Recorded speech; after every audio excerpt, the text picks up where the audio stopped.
Lucifer means Lightbringer presents Halloween Under the Sea, the rhymes and riddles of Patchface the Fool, with Crowfood's daughter, ideas of ice and fire, Joe Magician, Painkiller Jane, Sanrixian, and your host, Lucifer means Lightbringer.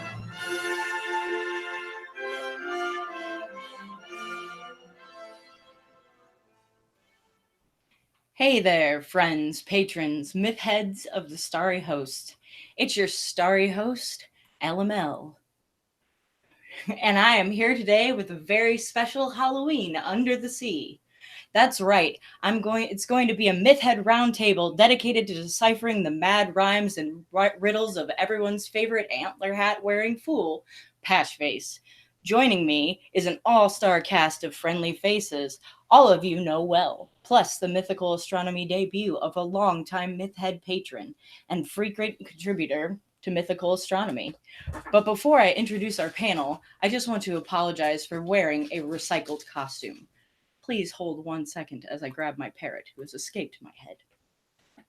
Stay. Yes, addressing my costume. I want to apologize for wearing my recycled King of Winter costume. And the beard, it just gets too itchy, so I thought I'd rock the stubble today. It was a big letdown, I know, after all of the hype. I apologize. I had a great costume, and it just fell apart. Letdown. Such a big letdown. So I hope you can forgive me. Murphy's Law and all. In any case, let me introduce our panel. Joe Magician will be joining us fashionably late, of course, because he has to do that to us. And I'm not sure where Sanrixian is. I see some sort of castle background, but I don't see her. Hopefully she'll pop in a second.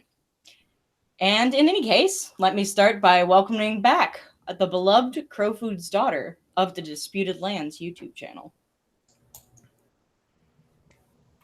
Hi guys, I'm Amanda. I go by Crowfood's daughter, and I have a YouTube channel called The Disputed Lands.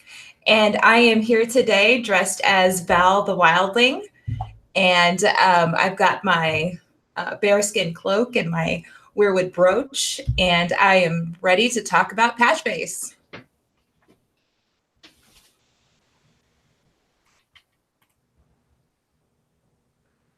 Next up, we will have Quinn from Ideas of Ice and Fire. Quinn, introduce yourself. Hello, I'm Red Priest number 3. I serve the Lord of Light. His fire is inside me. The night is dark and full of terrors. And where can we find you, Quinn? Ideas of Ice and Fire, Facebook, Twitter, YouTube. Check me out.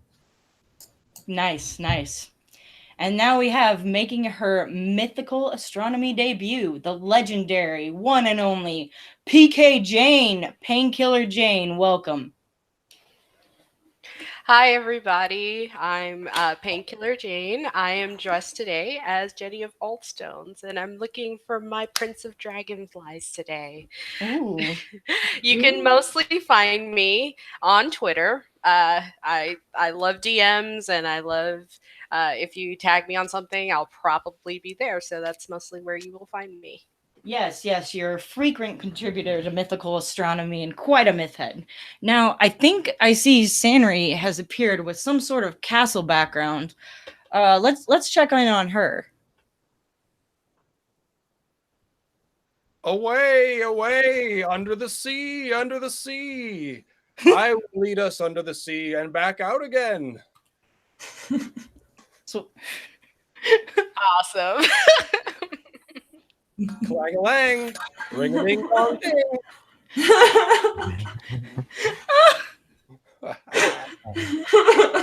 To under the sea. Oh my goodness. Under the sea, the smoke rises and bubbles. I know, I know. Oh, oh, oh, oh, oh, oh. Okay, let me put my headphones in. Lock it on your screen, David, please. It looks like the chat is just the chat is like the Wheel of Fortune wheel. Welcome, friends. Welcome. I am Patchface the Clown, and I am here to guide you under the sea with my friends, Red Priest number 3. I've got Val the Wildling. I've got Jenny of Old Stones, and I had a stubbly and bearded LML here a minute ago, but where'd he go? That is amazing. I don't know how you made the bucket with the antlers, but it is really good. It is really awesome. Ding dong ding. It's perfect. What did the seahorses say under the sea? I think the seahorses. I don't think they say anything. I think they just No? swim. I feel like they have their special language. I don't know. What does a seahorse whinny sound like? That's a good question. I guess I should know. Bubbles. Bubbles, yeah. All right. Well, we've. I hope you all are thoroughly confused. And Stanley, thank you for doing the LML Open there. That was fantastic, and thank you everyone for joining me today. Yeah, and this is my first attempt at face paint makeup, so have to forgive me if it's subpar, but I did my best. No, you did did good. awesome. You did really, really well. It's good enough to be effective, right? See, I took it, I took it around there. Hey, it's a work in progress. I call this a cosplay. What do you think? I like it. Yeah, you I could would call that a definitely- cosplay. Yes. You could wear that to the con and everybody would know who you are. Exactly. It would Great be idea. perfect, actually. Con, what do you think, guys? You won We- many victories. We could It do a is different. known. We'll do a panel on prophecy. Just as that. All right, and then poor Joe Magician's gonna pop up and just have a heart attack here. Well, you missed the intro. Yep, it'll be there for him. Joe is, of course, he's doing something. I don't know, working or helping a friend move, picking his nose. Who knows? I think it's work. It's work. Yeah, the eyebrows next time. I wasn't gonna I don't know. I didn't want to cake a bunch of makeup in my eyebrows. I kept the eyebrows. Plus, if Patchface's face is tattooed, so the eyebrows would grow over the colored skin and be dark. So this is accurate. Anyways. Yeah, that's exactly how it works. That's right. Melanie is saying that your mic is quiet. Whose mic? Mine? Yours, yeah. Okay. I was standing a little further away. Let me just turn it up a little. Gretchen seconded that too. Okay, how's that? How's that sound now? No, still not? How about now? A wee bit more, my lord. A wee bit more. Okay, how about now? Good. Yeah. Okay, there we go. All right. Away. See, Patchface did a little dance. Diddly-dee. Anyways, yeah, so we do have actual content today. We're not here just to wear costumes. We are here to talk about Patchface. And Patchface is quite the character, isn't he? He's scary and crazy and packed full of symbolism all at the same time. I have to say, when you're reading A Clash of Kings for the first time and you get to the Crescent prologue and Patchface walks in, it's a little WTF, is it not? That's seriously like one of the reasons that I really didn't like Patchface the first time through. And when I went back through and I found like all of the symbolism and all the things associated with him, I was like, oh, I get it. He's still a total creep. Like, leave Shireen alone. Like, leave her alone. But yeah, I kind of like their friendship now, and I hope it's as pure as. I like their friendship, but for me, I just saw death everywhere, just like Mel. Like, I just saw skulls everywhere with him because he's just utterly terrifying. I mean, like, through my first reread, I was just very confused on that whole thing. I didn't catch the symbolism till at least the second or third, I do like the theory that the blood that Mel sees coming out of his mouth could be his own blood after he has sacrificed himself to try to save Shireen. But we'll see. We'll see. Maybe he'll bite Shireen's head off or something horrible like that. More likely. I do have a couple super chats that came in to kick things off. Black Eyed Lily, thanks for the costume, she says. And Steven Stark with the ritual super chat of 1313 today for Halloween. So thank you very much. Also a great last hero number, the old Baker's Dozen. Leave Shireen alone. Yeah, totally. Leave Shireen alone. Hashtag 2K19. The girl will die. Oh, Red Priest number 3. Red Priest number 3 with your spooky voice. Would you do me a favor and read these first two quotes that we've got? So before we go into the Patchface actual rhymes, we're going to read a couple of the descriptions of Patchface just to sort of characterize them, and we'll maybe talk about him in general first. So, Quinn, we've got these first two short ones here. Do you see those at the top of the script? Yes. Excellent. When Pylos returned, the girl came with him, shy as ever. Behind her, shuffling and hopping in that queer sideways walk of his, came her fool. On his head was a mock helm fashioned from an old tin bucket with a rack of deer antlers strapped to the crown and hung with cowbells. With his every lurching step the bells ring, each with a different voice. Clang-a-dang, bong-dung, ring-a-ling, clung, clung, clung. Even for a fool, Patchface was a sorry thing. Perhaps once he could evoke gales of laughter with the quip, but the sea had taken that power from him, along with half his wits and all his memory. He was soft and obese, subject to twitches and trembles, incoherent often as not. The girl was the only one who laughed at him now, the only one who cared if he lived or died. Ring-a-ding-dong-ding, as they say. Clang-a-lang. Quinn, your voice is incredible. Thank you. Welcome. Oh boy, I see. We put Quinn in costume now. There's no containing him. All right. So we've got the old tin bucket. It's wrapped with cowbells and antlers. As you can see, I even did the twine here to get that feel. But of course, Patchface is sort of a jape on the Baratheons, and so he's following around Stannis as a fool.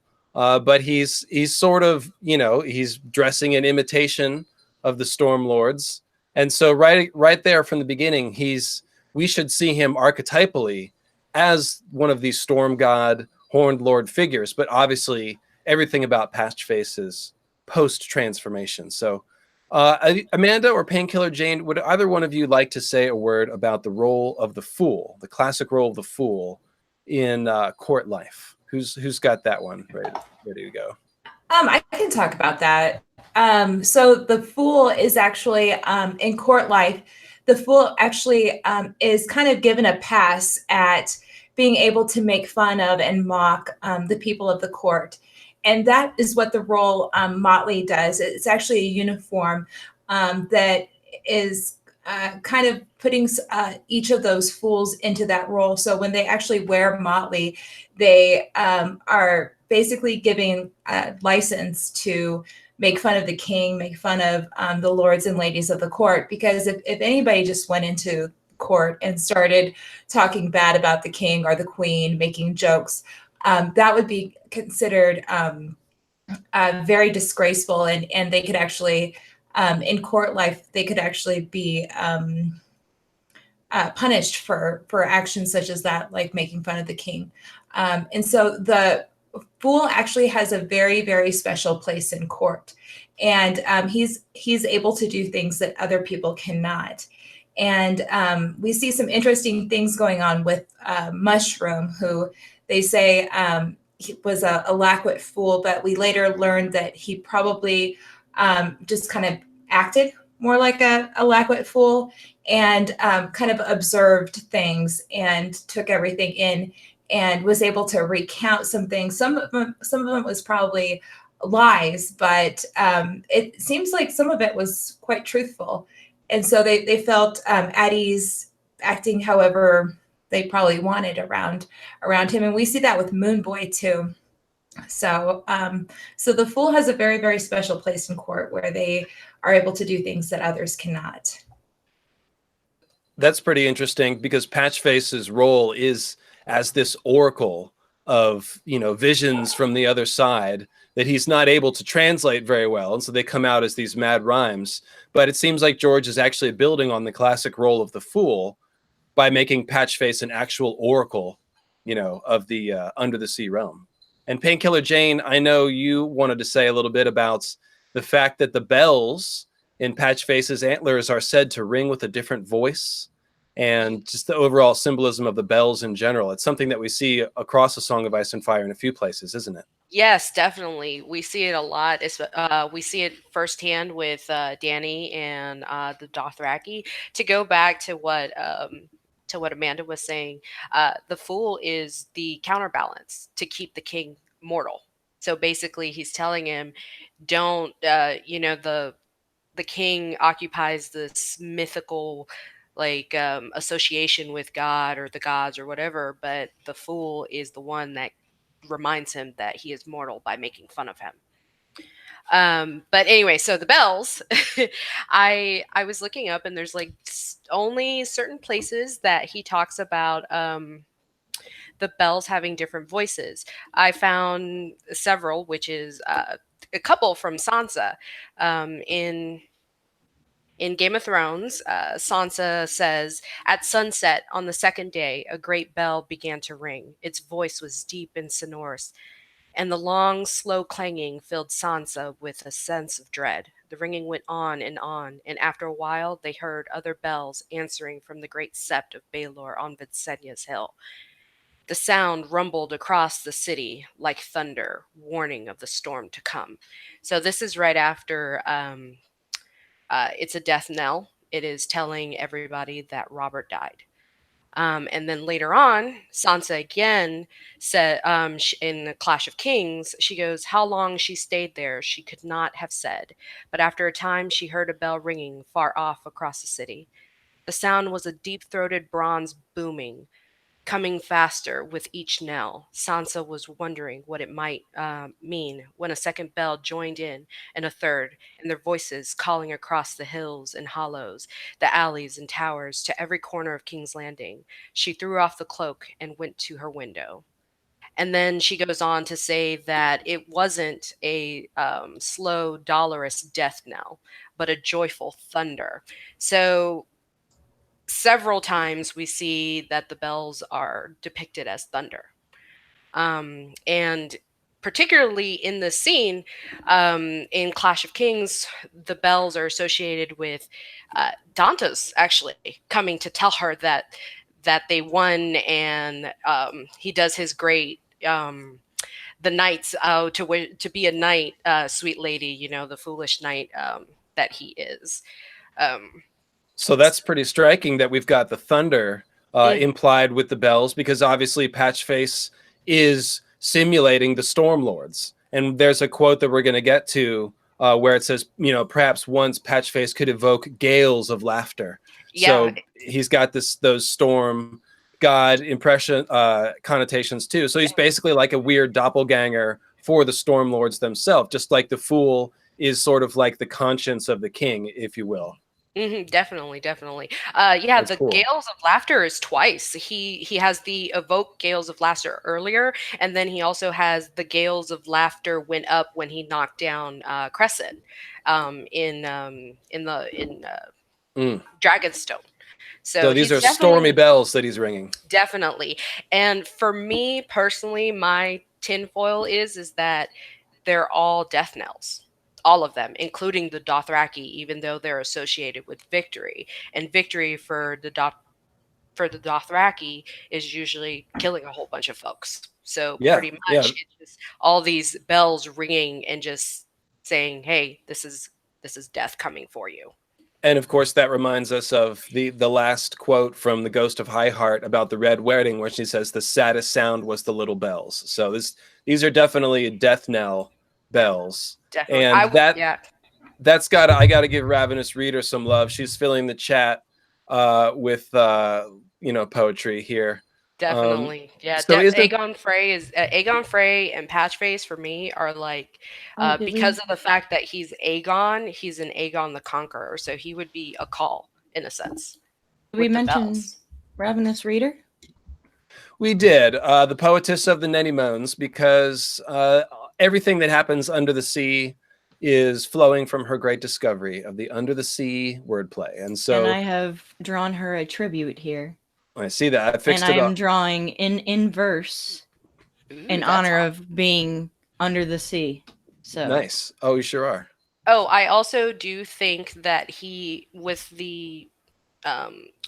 George equating the bells with battles and victory over enemies and things like that, I definitely think he's trying to put a word pun in there with bellum, which is the Latin word for war. So he's doing the whole bellum thing. Oh, that's interesting. And that is, by the way, all of you myth heads, a window into the kind of insight that Painkiller Jane has been whispering into my ear like a little bird for the last 4 years or so. There's, hardly a compendium that doesn't have the fingerprints of Painkiller Jane on it. So it's nice to have you here live instead of in the chat pumping knowledge at me, Painkiller Jane. Jenny of Old Stones with flowers in your headphones. Thank you for having me so much. I really appreciate it. Right on. So guys, Quinn, Amanda, Mallory, what else do we have to say about some of these first couple of Patchface's quotes and his general description?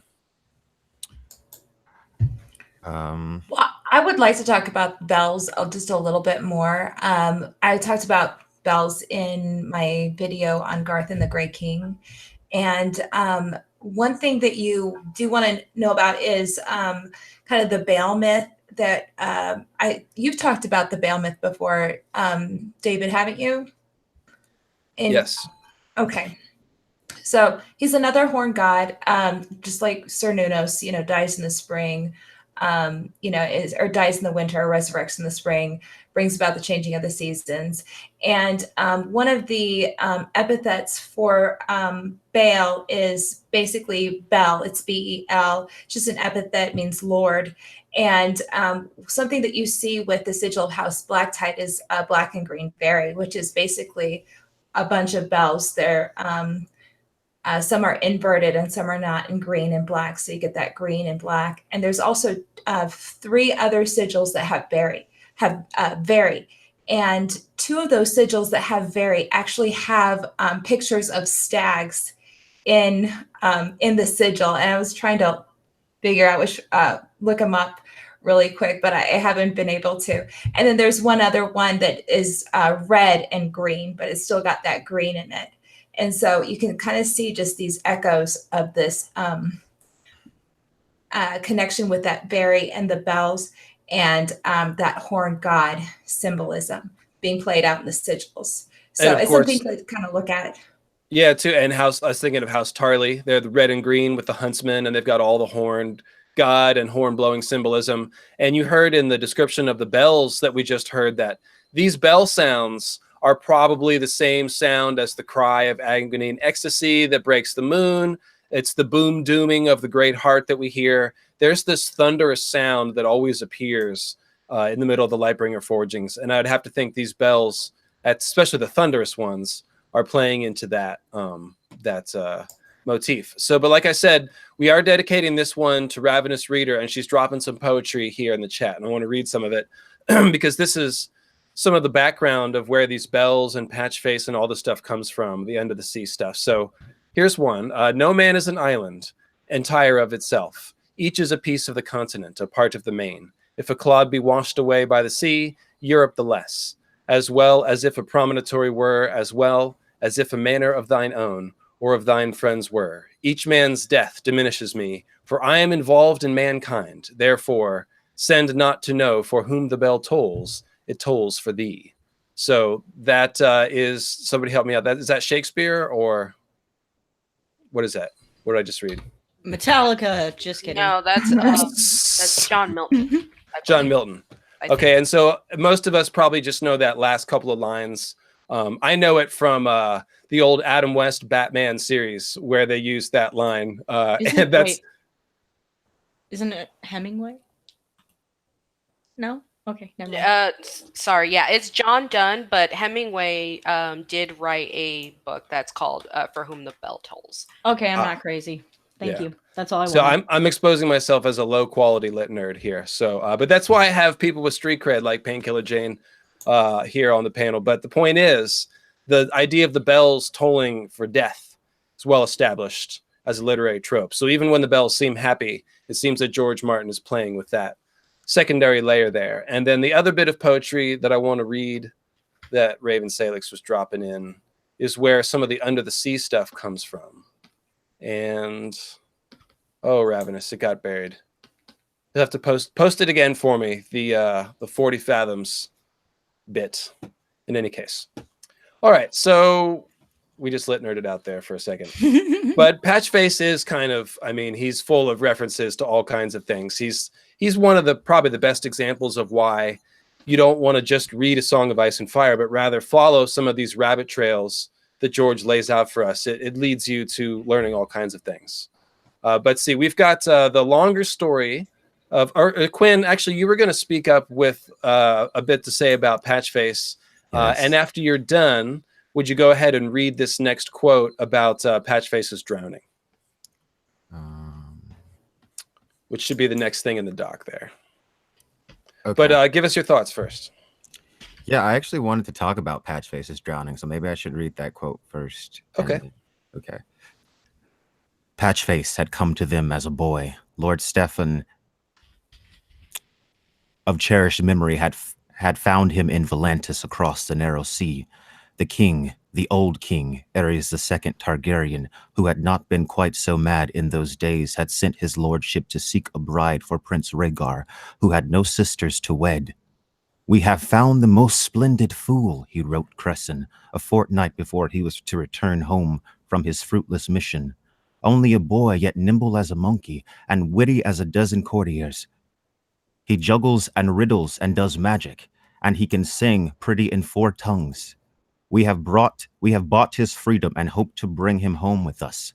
Robert will be delighted with him, and perhaps in time will even teach Stannis how to laugh." Okay. Both of these quotes? Like all of this? Yeah, the whole thing, yeah. Okay. It saddened Crescent to remember that letter. No one had ever taught Stannis how to laugh, least of all the boy Patchface. The storm had came up suddenly, howling, and Shipbreaker Bay proved the truth of its name.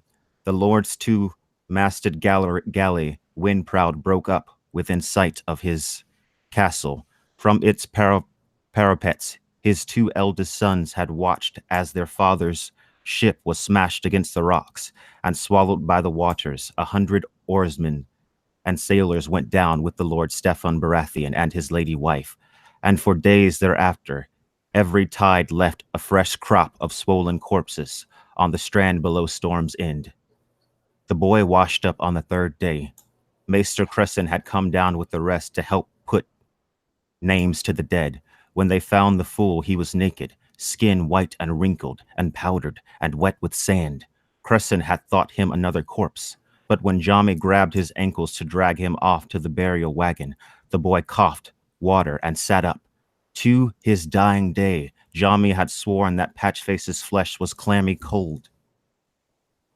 No one ever explained those 2 days the fool had been lost in the sea. The fisher folk liked to say a mermaid had taught him to breathe water in return for his seed. Patchface himself had said nothing. The witty, clever lad that Lord Stefan had written of never reached Storm's End. The boy they found was something else, broken in body and mind, hardly capable of speech, much less wit. Yet his fool's face left no doubt of who he was. It was the fashion in the free city of Volantis to tattoo the faces of slaves and servants. From neck to scalp, the boy's skin had been patterned in squares of red and green and motley. Is that the Oh, end that's of it? such a good quote. Yes. It is a beautiful quote. I mean, just the imagery Yeah. of mermaids kissing him and giving in exchange for his seed and stuff like that, and giving him the the prophecy. It reminds me of Cassandra, who promised to sleep with the god Apollo in exchange for prophecy, but then she didn't. I say promise, but more like with the Greek gods, everything is forced. What I thought was interesting about Patchface coming back is that so you have the others who resurrect people through, I guess we could call it ice magic, and then we have Relore who can resurrect people through fire magic, and then we have Patchface who's someone that drowned, and like that passage said, no one ever explained where he was or how he survived. So what exactly brought him back? I don't know, because we see the Ironborn, and they have this ritual where they drown you and bring you back. They kill you and bring you back, but you're not actually dying. It's just a ritual, and it's supposed to bring you closer to the drowned god. But Patchface is... Go on. No, this is exactly what I wanted to talk about too, Quinn, and I feel like we're on the same page here. Like, I feel like the drowned god brought him back. I definitely feel like he did that. Is that what you were leading up to? I'm sorry. Well, I was going to say, well, Patchface is unlike any of those other people because they don't actually die. Patchface was dead. Patchface drowned, died, crossed over, went under the sea, and returned. Yeah. The other ones, like, you drowned, yes, but you get CPR'd or whatever the Ironborn term for CPR is, back to life. So Patchface actually dying and being gone for 2 days, I think that's the most interesting part of it. Like, what happened during those 2 days? Like, did he meet the drowned god? I mean, theoretically, if their religion was true, he'd be closer to the drowned god than any of their priests, than any of the holiest among them. He'd be the holiest of holy. He's seen the face of the drowned god, been swallowed by the sea and returned. And of course, the best way to think about this probably isn't in the literal sense of what exactly happened to Patchface, but rather in the sort of shamanic madness sense of Odin. And basically, it's the idea that when you open one ear to the spirit realm and start hearing the whisperings of the spirit realm, you end up living in this sort of in-between place where you can't quite totally relate to regular people, and you're sort of trying to pass along the knowledge of the gods to mankind. And when you become that sort of conduit, you live half in a world of madness. And this is a very old concept tied to shamanic practices all over the world. So, and it's epitomized in Odin. So, and it's a good allusion to the witch trials of drowning a witch. And if she floats, she's a witch. If she drowns, but either way, with him, he's magical. And for me, just because of the imagery of the mermaids kissing him and giving him prophecy, I think it was the Lady of the Waves, since he's on that side of Westeros with the sisters, the three sisters, and they believe in the Lady of the Waves. So I think that's the person who brought him back. Well, that's charitable. But speaking of magic, we do have a magician that has appeared, not in a poof of smoke, but in a poof of gray robes. You don't know what I did before I came on the stream. There could have been smoke everywhere. That's true. There wasn't. Sorry. Hello. Matt, what's up? Hi, Matt. Nice to meet you. Hello. What's up? Hello, sorcerer. Not a warlock, though, right? No, definitely not a warlock. Okay. Hashtag not a warlock. Not all warlocks. How do you like my costume, Joe? I opened up the stream and I stared at it for about 20 seconds thinking, has LML lost his mind? What's happening here? It's like, there's horns, there's bells, and then I finally got it. But for quite a while, I thought maybe you were something out of like the Muppets. Well, see, what you missed was the Sanrixian opening. Holy hell. What do you think, Joseph? How have I done, Joey McWizards? I appreciate the eyebrow darkening, especially. Oh, yeah. I hand drew these strokes for you, bro. Well, it looks pretty good. Can you guys try and talk over each other to make it like perfect? Well, if we try really hard, I bet we can. I just can't do it with me. I mean, no, I can't interrupt myself. I just want to listen to myself talk. True love at last. 2 elements. I know, this is great. Where's your vitamin water? You'll just wait till all of us myth heads show up at Con of Thrones, all wearing antlers and horns of various kinds. Oh, yeah, toast. Here, cheers. There we go. All right. And shout out to since I'm LML right now, shout out to Codfish the Steelbender, who indicated that the communion for the Church of Starry Wisdom might be related to this type of plant or leaf. So instead of the body of Christ, it's the body of Garth, The body of Garth. of which we partake, and it's trans-sub-Garthiation that happens.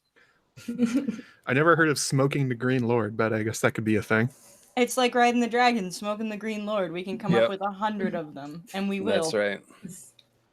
That's right. There's no limit to the amount of Garth cannabis crossover humor that can be constructed. So, All right, I'll go back to drawing now.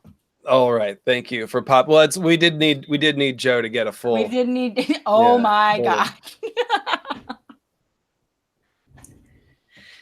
I'm sorry, I All right. suppressed the laughter for quite some time. That's okay. Well, I was wondering if you were like throwing up there or something. But by the way, Amanda, I do want to take a minute to compliment you on your Val the Wildling outfit. This is great. This is one of the characters that everyone wants to see brought to life. So Yeah, definitely. I want to see your pin Thank that you you. made yourself. Can Y- you hold okay, it up to well, the camera? I am no artist. I need to put that out there right now. I have no talent, but I got some clay, and I don't know if you can see it, but I made a little weirwood brooch, and I don't know if you can see it. I'm not an artist, but I tried. It's cute. Amanda, I it's like perfect. It. Thank you. That's a great it's costume.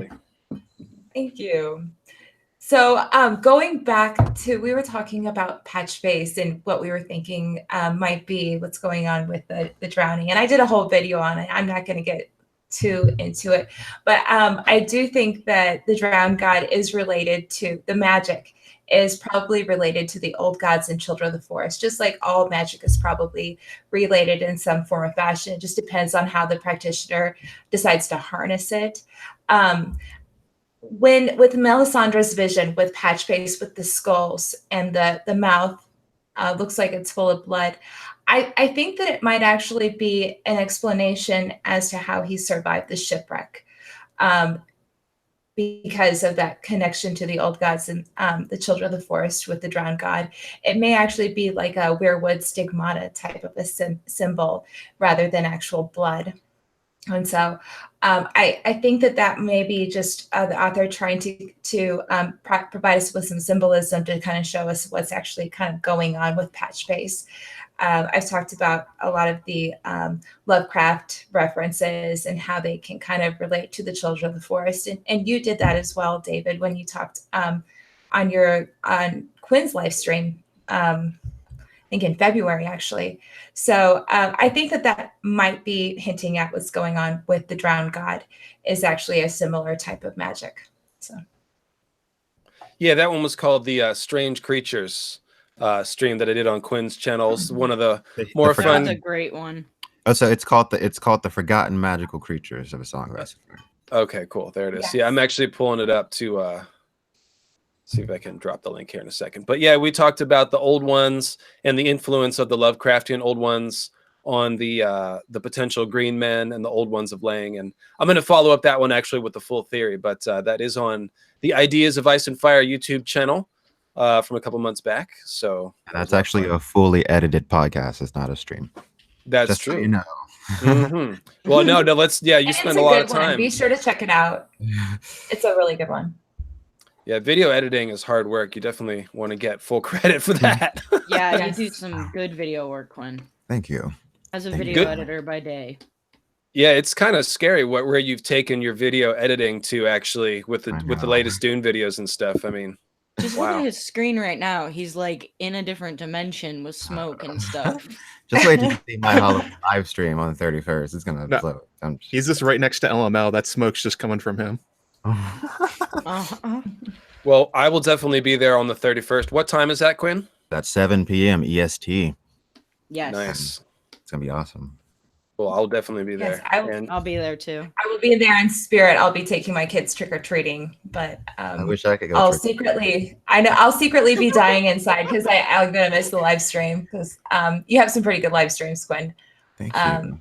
Good narrations and just good questions. So Yeah, Must I'll be be during the I'll be day there when in spirit. All right, so there is a Shakespeare work called The Tempest, and this is where we think George Martin may have gotten a lot of his idea for the whole under the sea thingy. So check this out. It says, "Full fathom 5 thy father lies, of his bones are coral made.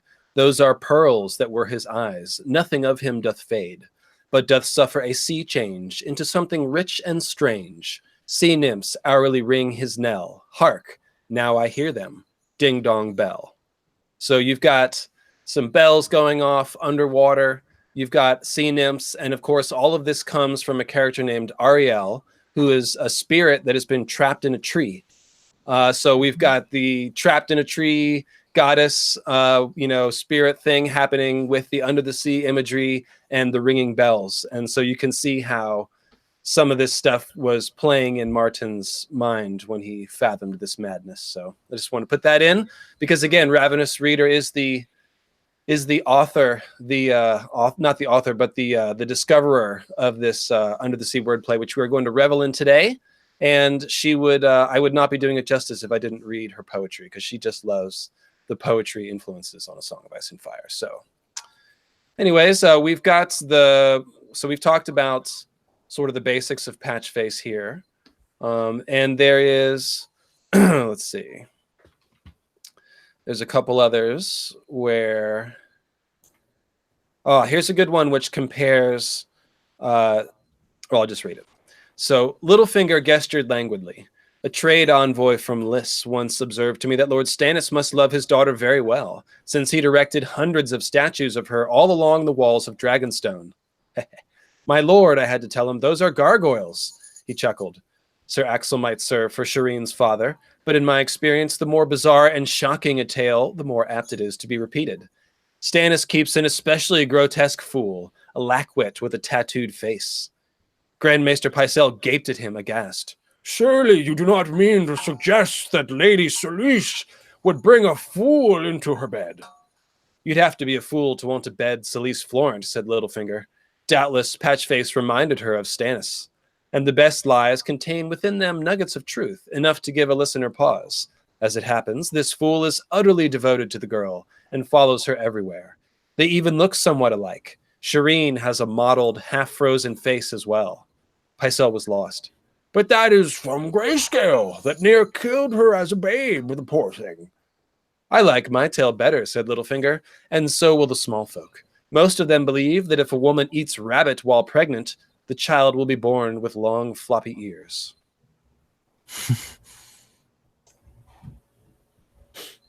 The screen was stuck on Amanda, but I'm sure no one was complaining. So yeah, deal with it. It happens. But there you go. That was, so what do you guys think of that quote there? So that's a pretty interesting quote. I think that it kind of shows a little bit of symbolism with this full character and possibly cuckolding a kingly type character. I've talked about how the Patchface may be providing some symbolism for a drowned and resurrected hero who may have eventually fought over a woman, perhaps. And so we see him likened to kind of a man who's cuckolding another man and getting with this, getting with his wife and kind of on the down low getting different.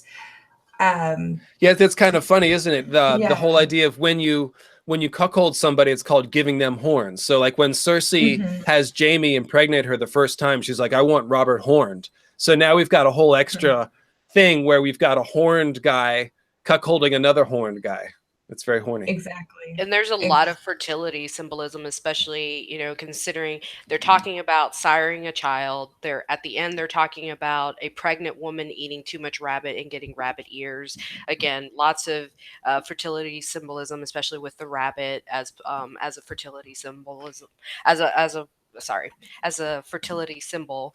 And then that links back to Dany with her floppy ears, hat, because Patchface is always about his hats, and then also Gilly, who is the pregnant rabbit keeper up north, watching around in a warren.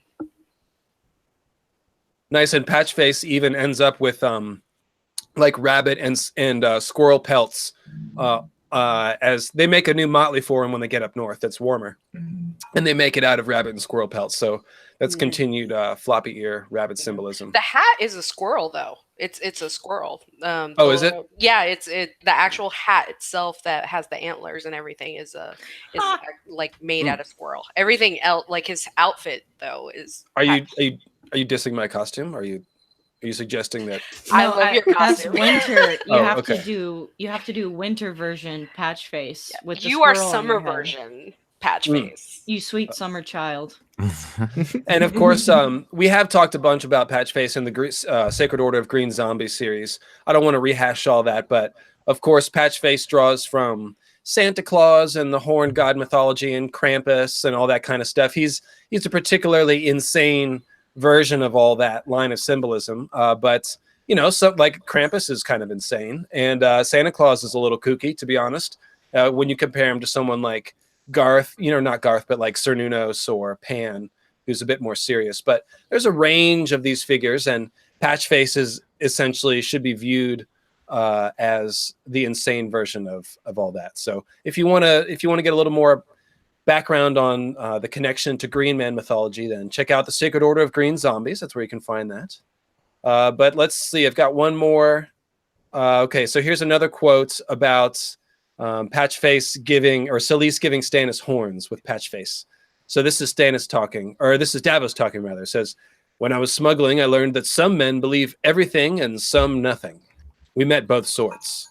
And there's another tale being spread as well. Yes," Stannis bit off the word. "Solis has given me horns and tied fool's bells to the end of each. My daughter fathered by a half-wit jester. A tale as vile as it is absurd. Renly threw it in my teeth when we met to parley. You would need to be as mad as Patchface to believe such a thing."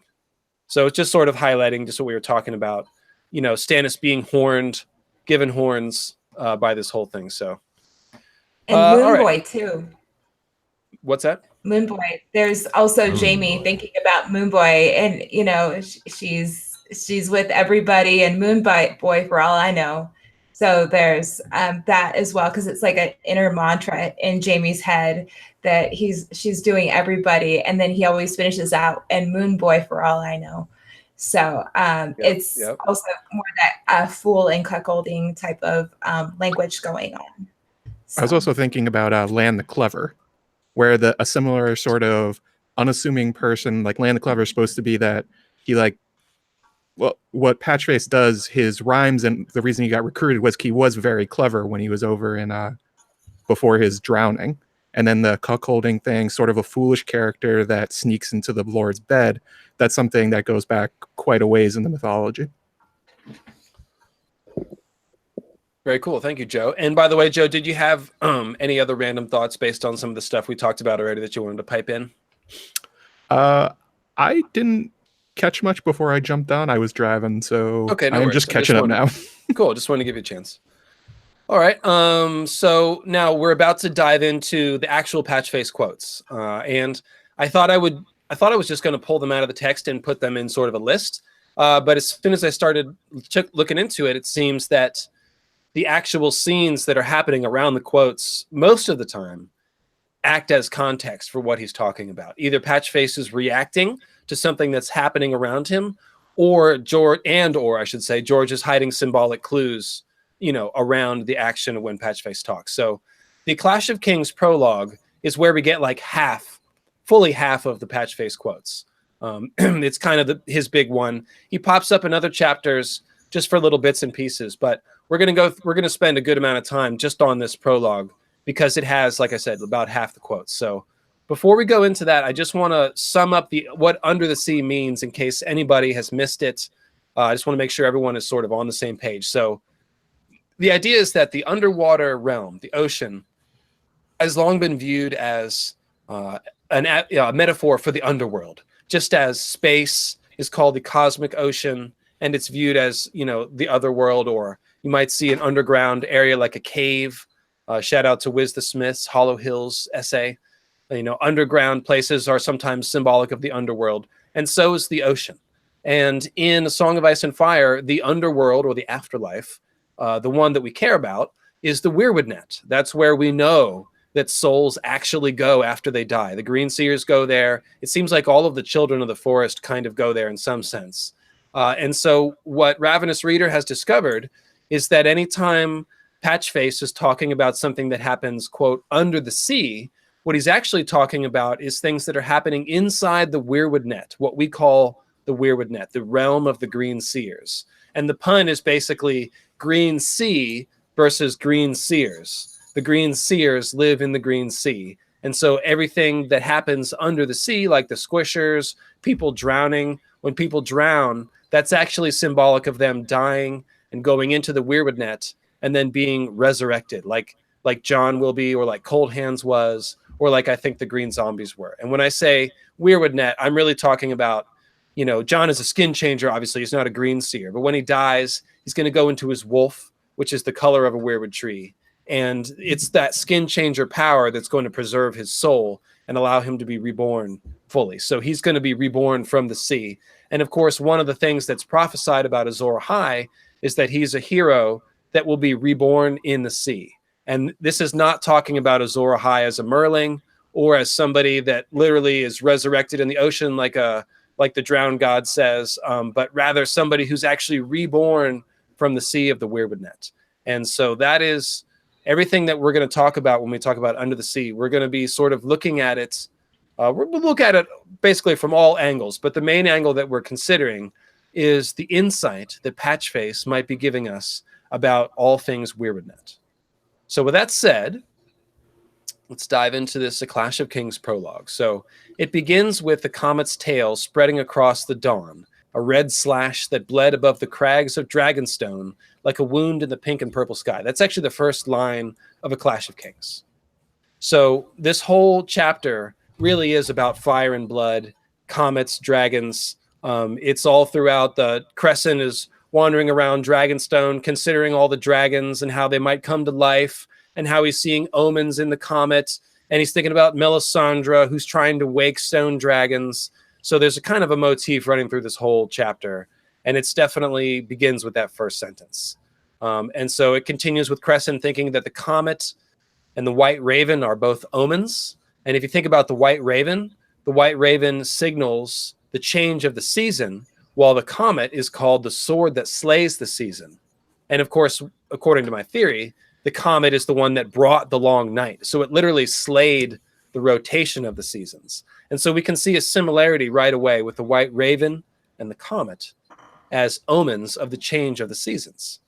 So it says, standing atop Sea Dragon Tower, or at least, I'm sorry, that's not a quote. That's my summary. So Crescent is standing atop Sea Dragon Tower when the chapter opens. He's looking out to sea from Sea Dragon Tower. So that's already some sea wordplay. And he's remembering, he's thinking about those gargoyles and wondering if they can talk. So we're talking about communication with the spirit world already. And then it says also that Crescent places himself in between the Wyvern and the Hellhound, and he thinks about themselves as friends. He's essentially now one of the gargoyles gazing out to sea. And then we've got twice, Dragonstone is described as a rock in the sea. It says Stannis was the king of a smoking rock in a great salt sea, yet a king nonetheless. And then it also says Dragonstone was a lonely citadel in the wet waste, surrounded by storm and salt, with the smoking shadow of the mountain at its back. So Dragonstone can be thought of as a version of the dragon that has gone into the Weirwood Net, in my opinion. That's why it's surrounded by the sea. And of course, that dovetails with the idea of a moon meteor falling into the sea, which Dragonstone also symbolizes even more obviously. So we're working up to the first Patchface quote, and basically Pylos and Shireen are coming up the stairs because Shireen wants to see the White Raven, and that's how the chapter starts. And so it says, Quinn, will you go ahead and read this quote starting with where it says, Pylos was a polite youth. Sorry, did I catch you off guard? Do you have the script pulled up and ready? Quinn, you are muted. My bad, sorry. No worries. Pylos was a polite youth, no more than 25, yet solemn as a man of 60. If only he had more humor, more life in him. That was what was needed here. Grim places needed lightning, not solemnity. And Dragonstone was grim beyond a doubt, and a lonely citadel in the wet waste surrounded by storm and salt, with the smoking shadow of the mountain at its back. A maester must go where he is sent, so Crescent had come here with his lord some 12 years past, and he had served and served well. Yet he had never loved Dragonstone, nor ever felt truly at home here. Of late, when he woke from restless dreams in which the Red Woman figured disturbingly, he often did not know where he was. I continue reading. The fool turned his patched and piebald head to watch Pylos climb the steep iron steps to the rookery. His bells rang with the motion. Under the sea, the birds have scales for feathers, he said, clang-a-langing. I know, oh. Yeah, sorry, I forgot to tell you, I do have to read the actual Patchface quotes. That's all good. All right. So that's our first one. I will open it up to the panel. What do you guys think? The birds have scales for feathers. What's that mean? Is it could it be? I feel like it's Dragons. Dragons, sea serpents. I just thought fish. Yeah. Yeah, I went for fish. Yeah, because if you're in the ocean, then the fish are basically the birds of the ocean. They're flying around the ocean. I mean, yeah, if you're looking up. That's a good point. Yeah. The way the quote is written to me, he's looking at Pylos. So instead of it being a reference to the birds in the rookery where Pylos is going, I think it's like a direct quote to Pylos as a knight of the mind, and knights wear scale mail.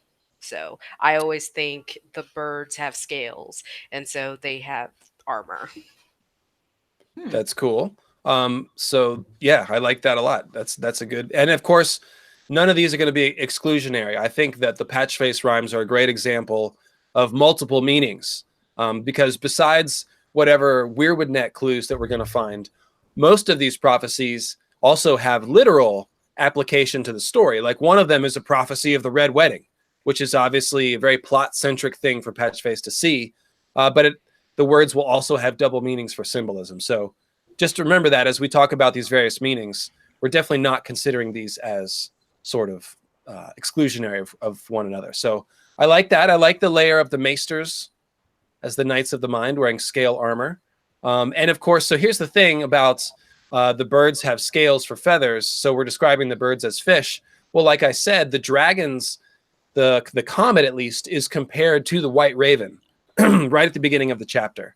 And then later on in the chapter, there's a scene where Crescent looks at the gargoyles, thinks about them waking, or thinks about Melisandre waking dragons, and then immediately a bunch of ravens take wing and fly away. And so there's a few allusions between birds and dragons that are going on in this chapter. And so when we talk about under the sea, the birds have scales, I do believe there's a layer of dragon idea that's going on there too. And of course, the whole idea of a dragon that goes under the sea is that it becomes a sea dragon. And we've seen that sea dragons and fish have been equated many times. My favorite one is the example of pike, which is both a fish and a weapon, a spear. And then, of course, it's also the castle pike, where the sea dragon spear and fish went into the water. So lots of fish and dragon stuff going on, I would say. You know what else I was thinking about recently, especially with the quote about crabs later on? The house Celtigar, the house that I rep for, is a dragon-blooded people that become crabs instead of sea dragons like the Valarians. Sorry. Well, they become seahorses, which are very dragon-looking. So, yeah, we see several iterations of the same idea of dragon people going under the sea and becoming a sea creature. We've got crabs, seahorses, and sea dragons and sea serpents, I would say. And crabs. Yeah, crabs. Hashtag Team Crab. Woo! Yeah, PKJ has crabs. Ah! Oh no. Terrible. No, I think Amanda can help you with that. Damn, Amanda, damn. So welcome to the mythical astronomy world. You're full myth head now. In any case, as we go on through the chapter, dragon dreams are mentioned. I had bad dreams, Shireen told him, about the dragons. They were coming to eat me. The child had been plagued by nightmares as far back as Maester Crescent could recall. We've talked of this before, he said gently. The dragons cannot come to life. They are carved of stone, child. Shireen was unconvinced. What about that thing in the sky? Dalla and Matrice were talking by the well, and Dalla said she heard the red woman tell Mother that it was dragon's breath. If the dragons are breathing, doesn't that mean they're coming to life? So we've got dragon dreams, and we've got dragons coming to life, the gargoyles coming to life, direct comparisons between the comets and the dragons. So like I said, it's basically the dominant theme of the chapter in which we find all this Patchface shit is dragons coming to life specifically. And we know that the whole idea of Azor Ahai, the dragon going into the Weirwood Net, is a death transformation and a resurrection type of thing. So Oh, sorry. Go ahead. Yeah, that quote reminds me of Isilla talking about the lords of fire underneath the water, breathing out the mist that gives people grayscale. Yeah, that's a good one. I think I've got that whole Stonemen idea like somewhere on the back burner, but they do seem, especially given that specific quote, that the first Stonemen were created from Valerians who were drowned on the Rhoyne by Garen's curse, really implies the Stonemen as dragon people who have gone into the sea and transformed. And so, yeah, we'll eventually do the Rhoynish chapter with the chapters on the Rhoyne with Tyrion and him going into the water and all that. But yeah, Painkiller Jane, you're right on the money there. Ooh, Brian Taylor with the super chat. He says, under the sea, the mermaids smoke seaweed with Patchface Jesus. Repent and thou shalt be saved. Yes, it is.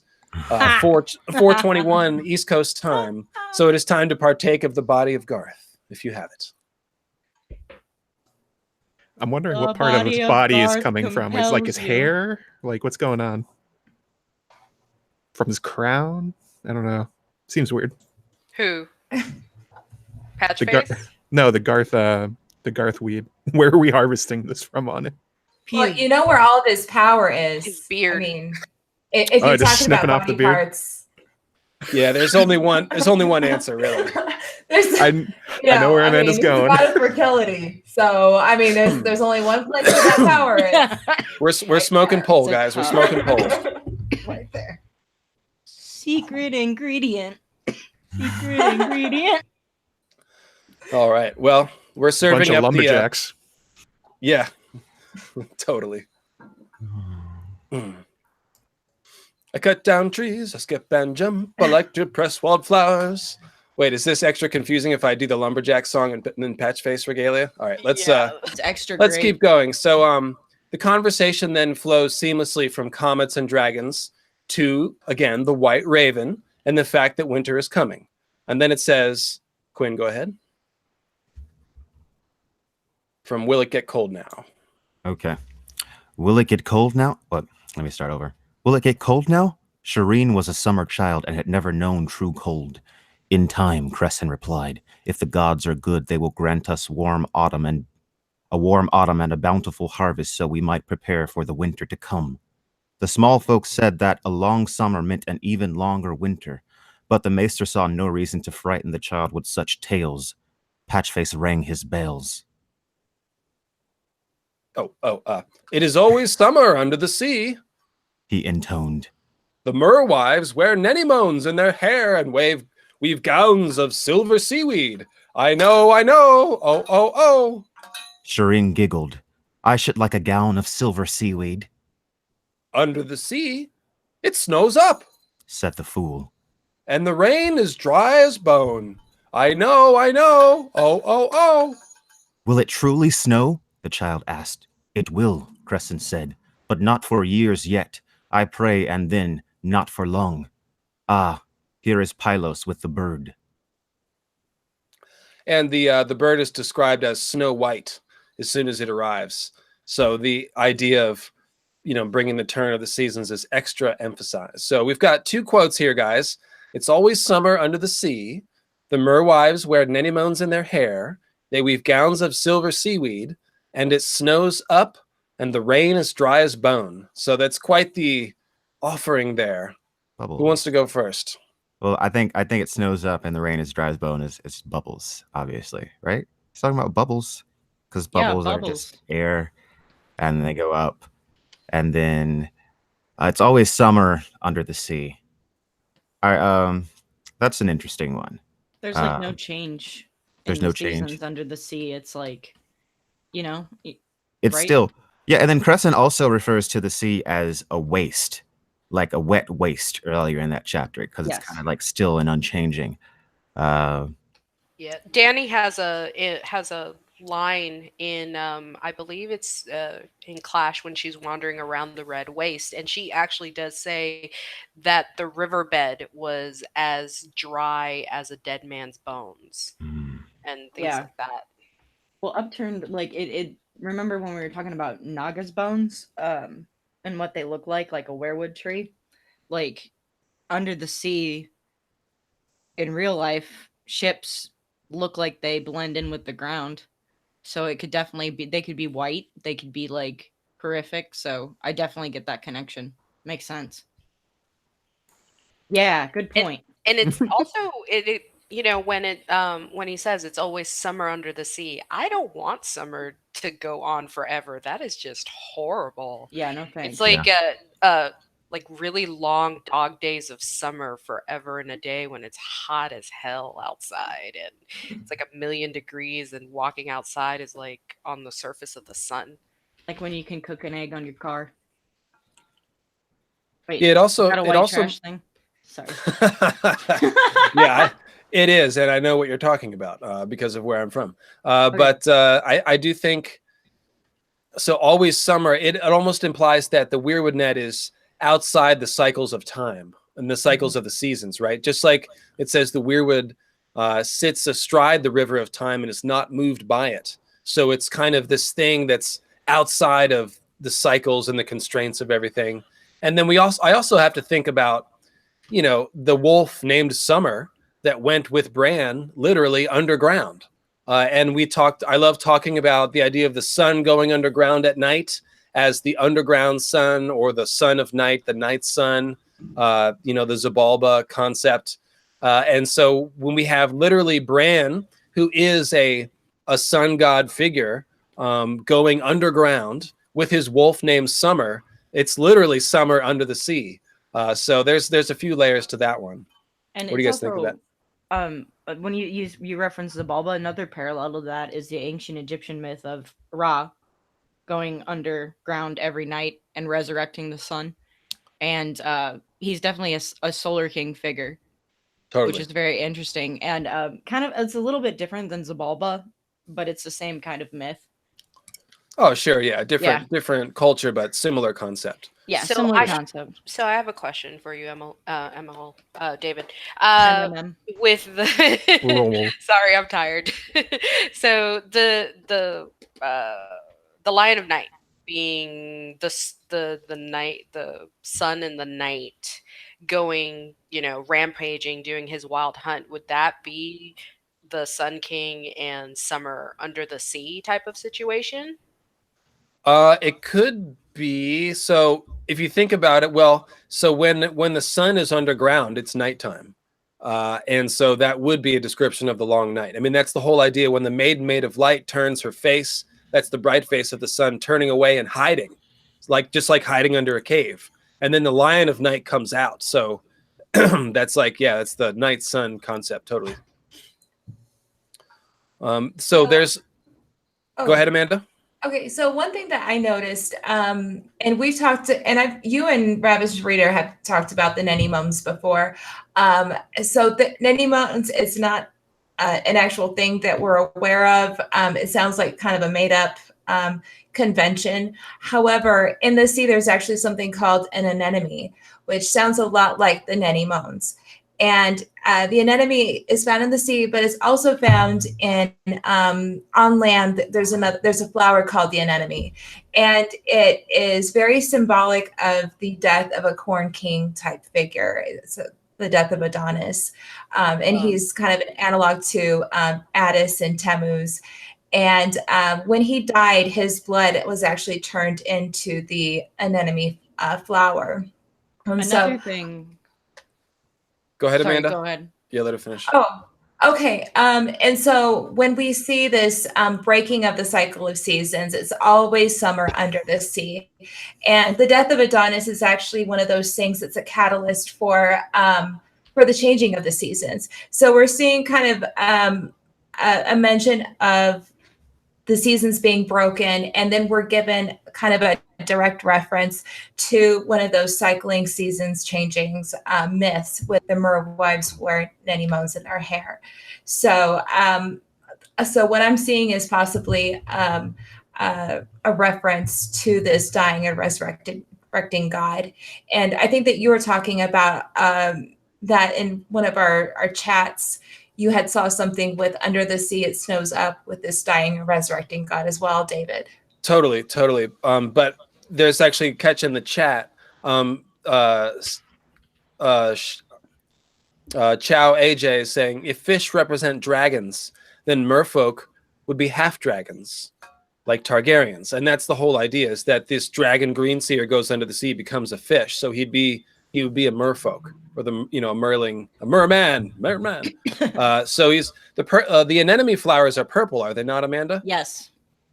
Okay, so if they've got a silver seaweed, so that it's giving you Targaryen colors essentially, with purple flowers and a silver dress, which could be evocative of silver hair. So I like that layer to it. And of course, silver seaweed also kind of sounds like, it sounds like a psychedelic joke there. We're talking about weed that helps you see. So it sounds like a psychedelic substance. And that reminds me of, just the weirwood paste and all that stuff. Well, what I was going to add is... Yeah, go ahead. I have purple anemones tattooed on my arm. And nice. I have them underneath my Fenrir. And they actually, in flower lore, here's my super flower lore nerd knowledge for you guys, mean forsaken. Different colors mean different things. But I chose the purple ones because they mean forsaken, which is super interesting if you think about the Ironborn. Because I kind of feel like in the Forsaken chapter, I don't know if that's complete tinfoil that just came to me because I realized I had anemones tattooed on my arm. That is an awesome observation. And when we're talking about this dying and resurrecting hero, just like Christ, that's one thing that he says when he's on the cross is, why have you forsaken me? Yes. And so it's one of those, really visceral moments, one of those really visceral words that you feel if you grew up in the Christian church, is that forsaken term. And so I kind of see that with Aaron, with his torture prior to his, he's almost being crucified. He's being, put onto the mast of the ship.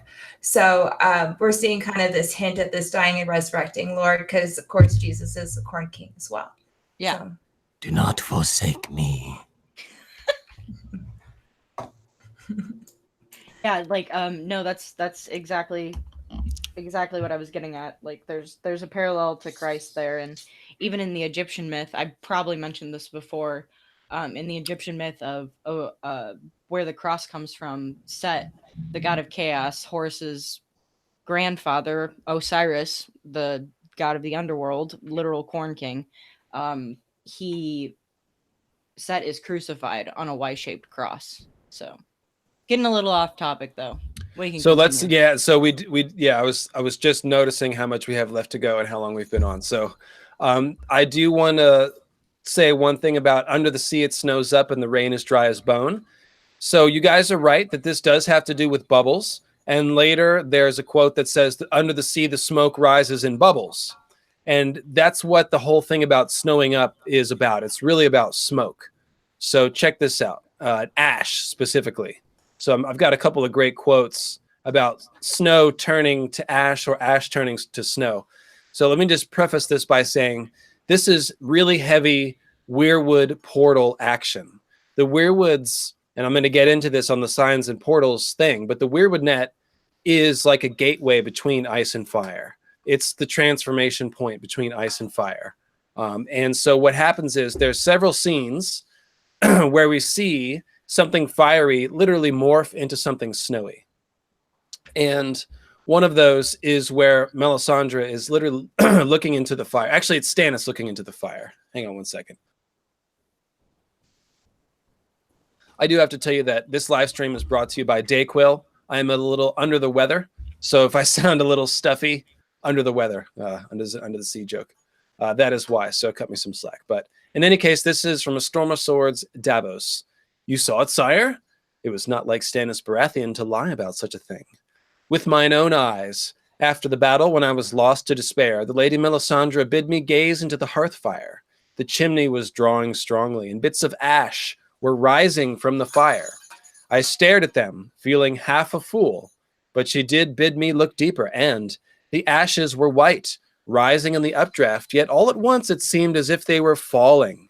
Snow, I thought. Then the sparks in the air seemed to circle and to become a ring of torches, and I was looking through the fire and down on some high hill in a forest. The cinders had become men in black behind the torches, and there were shapes moving through the snow. For all the heat of the fire, I felt a cold so terrible I shivered, and when I did, the sight was gone, the fire but a fire once again. But what I saw was real. I'd stake my kingdom on it. So what's just happened is that Stannis has looked through the fire, and he's seen a vision of the Fist of the First Men. That's what that is, that hill with black brothers with torches and a ring. And so we've got a literal portal happening here. We've got something that's fiery turning into something snowy. And literally you can see the rising ash turn into falling snow. And then there's another quote that builds on that, which says, the ashes fell like a soft gray snow. And this is a Clash of Kings Bran, when Bran is looking around burnt Winterfell through the eyes of his direwolf. It says, so the ashes fell like snow. Then he padded over dry needles and brown leaves to the edge of the wood where the pines grew thin. Beyond the open fields, you could see the great piles of man rocks stark against the swirling flames. The wind blew hot and rich with the smell of blood and burnt meat, so strong he began to slobber. Yet as one smell drew them onward, others warned them back. He sniffed at the drifting smoke. Men, many horses, and fire, fire, fire. No smell was more dangerous, not even the hard, cold smell of iron, the stuff of man claws and hard skin.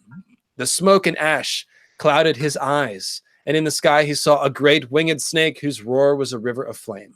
So this is the quote with the dragon of Winterfell, the fire dragon vision hatching from Winterfell. And this is where the ashes are falling like a soft gray snow. So basically all this transformation between fire and ice, this is Jon Snow resurrection talk. And so when we talk about snow falling up, that's actually rising snow, like Jon Snow rising from the snow. And so that is the deeper layer, I think, that's going on here. So check this out. It says, I have no place, Jon wanted to say. I'm a bastard. I have no rights, no name, no mother, and now not even a father. The words would not come. I don't know. And he's replying to Mormont, saying, I don't know if I'm a man of the Night's Watch. Mormont says, I do. The cold winds are rising, Snow. Beyond the wall, the shadows lengthen. So we've got all this idea like the cold winds are rising, and we need Jon Snow to rise to meet the cold winds, right? And when he's murdered, he's literally fallen into the snow. So when he resurrects, he will be rising from the snow. So under the sea, the snow falls up.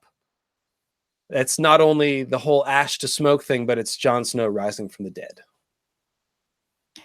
You know, I always wondered if this quote in Dance of Dragons from the sacrifice from Asha's point of view is related to that. It's a raven was perched atop one, pulling at the tatters of burned flesh that clung to its blackened skull.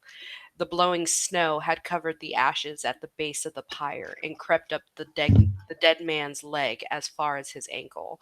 The old gods mean to bury him, Asha thought. This was no work of theirs. Absolutely. Yeah, this is a burned man being buried in the snow. And this also goes back to the whole gods, Ned. where are all the people? They've never seen a king before. And it's like under the snow, that whole line that implies Jon Snow as a king under the snow. So it's kind of a running motif with Jon as being this dragon under the snow. And that's why I mentioned the quote with the Winterfell dragon, because that whole symbolism of a dragon rising from Winterfell as it's buried in snow is really talking about Jon Snow as the dragon that's secret, that's hidden in Winterfell, that's going to rise. So there you go. I've monologued enough, but there you go. Joe Magician, what do you think of that claptrap? The what? The claptrap. What's a claptrap? This is a claptrap. Oh my god. Seems reasonable. Snow and ash often mix. You get ash from volcanoes. You get them from meteor strikes. It's all sorts of interesting ways that it could be used, symbolizing natural events and also even individual characters like you're talking about. Ramsay is a character that rises from snow too, to become a Bolton, become the Lord of Winterfell. Yes. Oh, very true. And he's very parallel to Jon. He's like the evil Jon. Yeah. Well, And the Boltons ugly are Jon. crucified men, Yep. technically. Their sigil is a crucified man. Quinn, we had a request. Sorry. We had a request for Quinn to say, "I am Batman." I just thought it would be a good time. I'm Batman. There you go. Can you do the whole thing? What's the whole thing? From the 90s show? Oh, you might be too young. I might be too young. Which 90s show? The animated one, right? Yeah, the animated one. The Justice League? Or No, Bruce Timm. it's been so long, I don't know. The OG Harley Quinn. Never mind. Go ahead.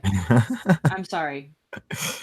So Magnar of Now is saying, if the sea is symbolic of the underworld, does a sea dragon allude to a dead undead dragon? Absolutely. Absolutely. This is a transformed, resurrected dragon. Yes. No question. Dany becomes a dragon swimming in the Dothraki Sea, which is going to be the subject of my next mythical astronomy episode. And she absolutely is cruising for resurrection and transformation. Sanri, let's check in. It looks like you've finished portraits of everybody now. So why don't you give us a quick tour of our panel? Everyone but myself, because I always do me last. We've got Red Priest, number 3. I wish I could go trick-or-treating, which is completely valid. I really wish I could go trick-or-treating. We've got Jane of Old Stones with flowers in her hair. The Wildling's daughter. Nice. Mr. Joey McWizards. Nice. And I am getting to your motley, Lord Patchface. Thank you. Thank you. This looks Yes, great. I'm going to do a color overlay on these so there's a little bit more pop to them. Very good. Looking fly. Looking fly. Yes. Very nice. Very nice. Oh, and of course, let's not forget Otis of the Many Moans. I know I've already shown her off once, but I want to show her off again. Okay. Oh, and I guess I did sort of skip something. So the whole point of the rising ash, as we talked about in the Weirwood Compendium, is that when there's a model of the Weirwood tree that is created at the site of the meteor impacts. There's a rising column of ash, which is like a mushroom cloud. And if you pull up the picture of a mushroom cloud, it basically looks like a burning tree. You have this trunk, and then you have this sort of bloom at the top. And it's all gray with like fire on the inside of it. And so what George has done, as I've explained, is he's created this parallel between this rising ash cloud and the ash tree Yggdrasil, which is obviously the model of the Weirwoods. And so what you can also think about the meteors like a rain that triggers mushrooms, and the mushroom cloud springs up from the spot where the meteor rain falls. And that's also why the Weirwood net has a lot of mushroom symbolism. Bloodraven has mushrooms on his face, and the whole idea of an underground root network. Uh-oh. That's not good. Quick, somebody start singing. The rain's down in Castamere. Quinn, you're so much better at singing than Are you the proud Lord, sir? I must bow so low. Sorry. Only a cat of a different coat. That's We we can't sing at the same time. Nope, you got it. He's still frozen. Yeah, he's gone. Let me see. Hey, You have to He's gonna have to restart the stream Restart. probably. Yep. No. Oh no. I'm I gonna think- text him. Oh, we'll Yeah, see. text him. We'll see So, what happens. well, hey, since we're just needing to fill in some time, I found those sigils with the bells on them, and might as well screen share and show you all. Oh, the stream didn't Oh, crash. Never Wow. mind. Wow. I was worried for a second. Recovery! No, Woo! Sam, share it. Oh, That's dude. House Holly, right? It's one of the ones that's married to House Frey. So we got one of them is House Bowling, and well, here I'll just share it since I already mentioned Hey, it. can anyone tell me what just happened? We're not sure, but we sang for you. Quinn did a very great cover, and you were just frozen for a while. Yep. Okay. But took but care you of it. you guys all continued to be together while I was frozen. Yeah. Yeah. Yes. Oh, that's Yeah. good. Yes. That's Yeah. good. As long as people were entertained. Oh yeah. So I was somewhere in the middle of talking about the rising ash and the mushroom cloud and stuff. You guys get that, right? Yes. Okay. So that's the whole thing, is like when we talk about smoke rising up and the ash rising up, it's another coded Weirwood reference is the whole point. So it's under the sea, we find the ash tree Yggdrasil essentially rising like snow. And of course the Weirwoods are also snow white and bone white. And we see a few Weirwood trees that are frozen, which gives us sort of the second half of the Weirwood iced fire to ice transformation. So Amanda, so what were you talking about? I just exited out of one of the screens, but here is the sigil for, and there's one of them, and I just exited out, but there's the bells, and then we see the stags right there. So there's only like 4 sigils that actually have the berry. One of them is House Blacktide with the green and black and the bale symbolism. And then this is House Heart with the bells, with the stag. And then I think the other one was House Bowling. Let me see if I can just pull that up really quick. And then there's another one that has strawberries, but it also has green in it. Here we go. I'll get it really quick. House Bowling. Here it is. And there is also this pattern with the bend, with this strike going through. But as you can see, we have the bells and we have another stag and we have the strike, which is, and with House Moss,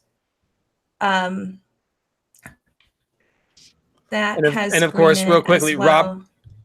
Robert won the And a Battle of bend. the Bells too, didn't he?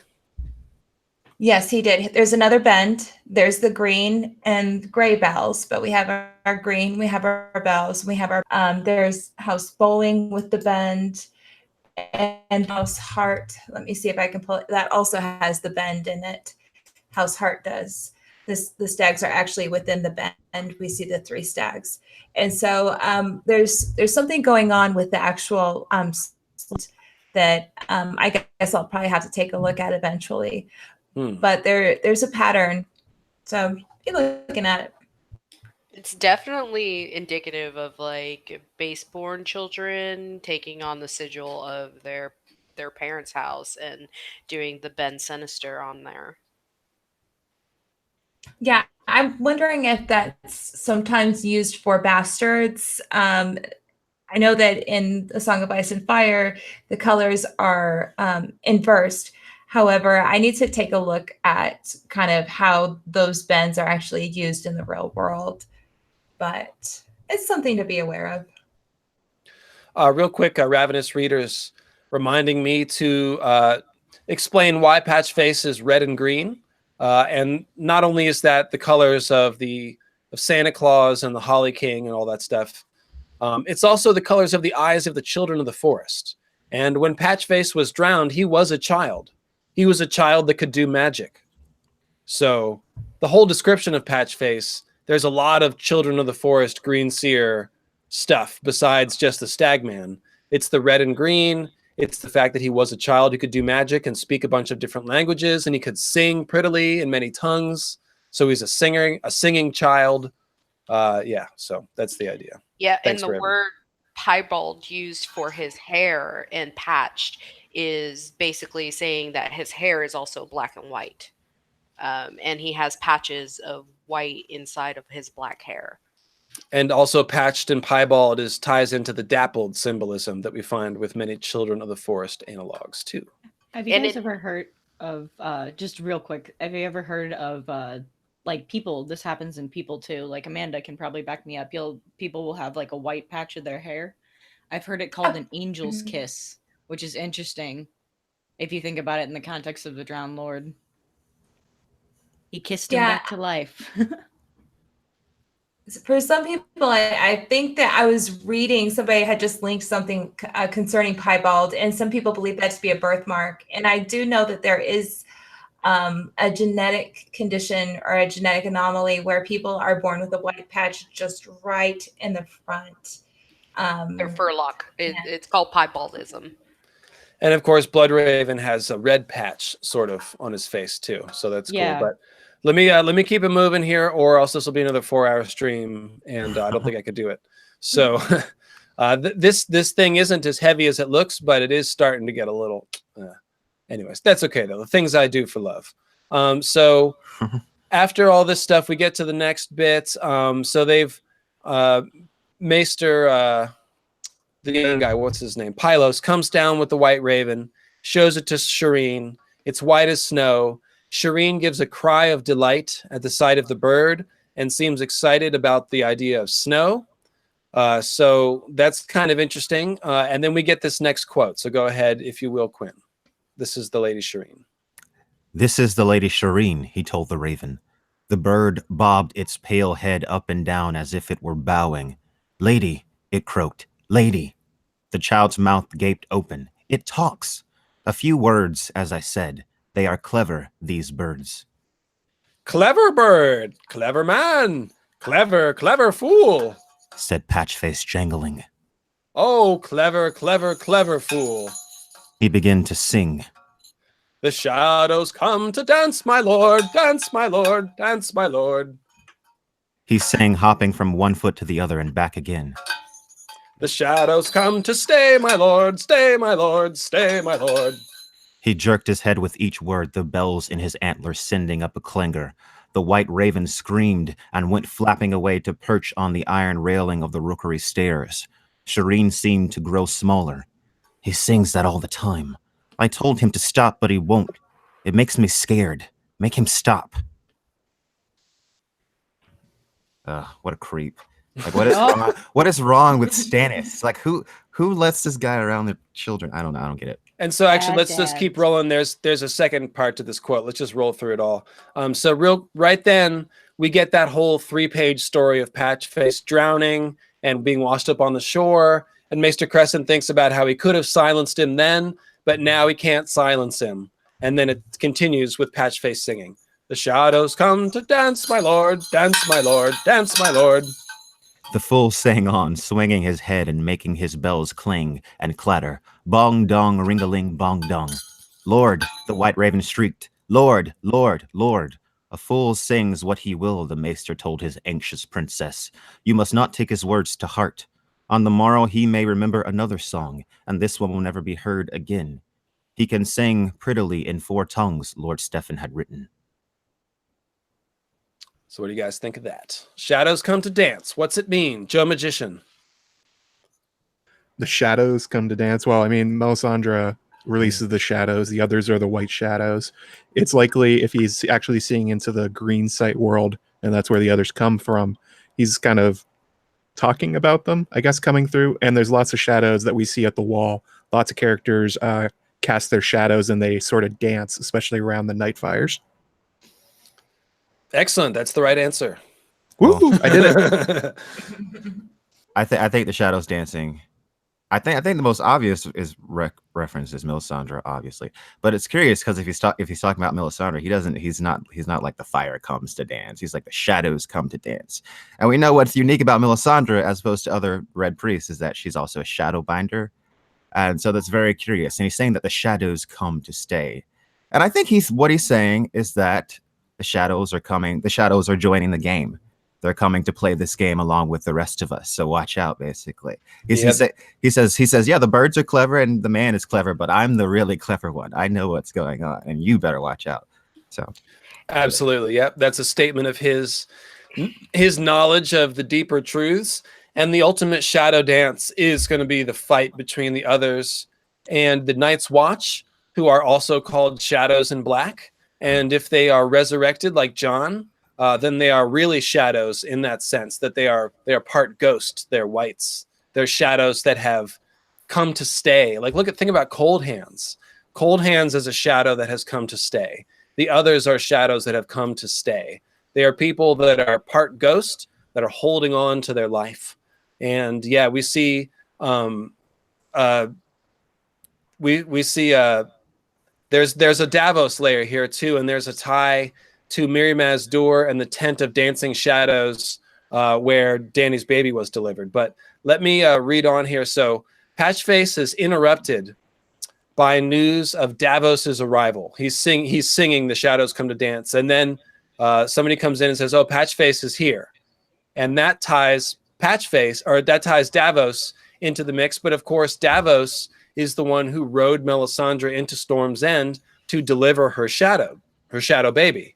And then the boat that rescued Davos is called Shayla's Dance.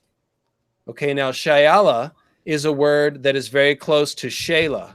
And Shayla is another name for Kali, who is a dancing death goddess. Not really just a death goddess, but it's one of her roles. And her dancing is one of the most famous parts of her myth. Her dancing, she's originally dancing to destroy these demons, but eventually it continues on after the demons are dead, and it threatens the entire universe. And so her mate Shiva lies down beneath her dancing so that she'll see that she's hurting her love and stop dancing, and she does. And so that's why we often see this image of Kali dancing on top of Shiva. But in any case, Kali is one of those, she's kind of a death goddess, but really she represents the void, the cosmic womb tomb. So she supposedly exists before everything and after everything. So she's both the creator and the destroyer. And I've talked about this a little bit when I've talked about the cosmic ocean and the idea of three-headed trios, where one head devours the dying, there's a middle head that nobody understands, and there's another head from which the reborn emerge. So the middle head is like Kali. It's like the Bardo realm. It's the blackness of in between the stars. And so there's this boat that comes along called Shayla's Dance. That's Dancing Kali, the boat. And this is the boat that rescues Davos from the spears of the Merlin King and gives him his new life. Okay. And then to tie that to, like I said, Miriam's door and the tent of dancing shadows. If you remember, we saw the shadow of a wolf man and like a person made of fire dancing inside the tent. And that's the same thing.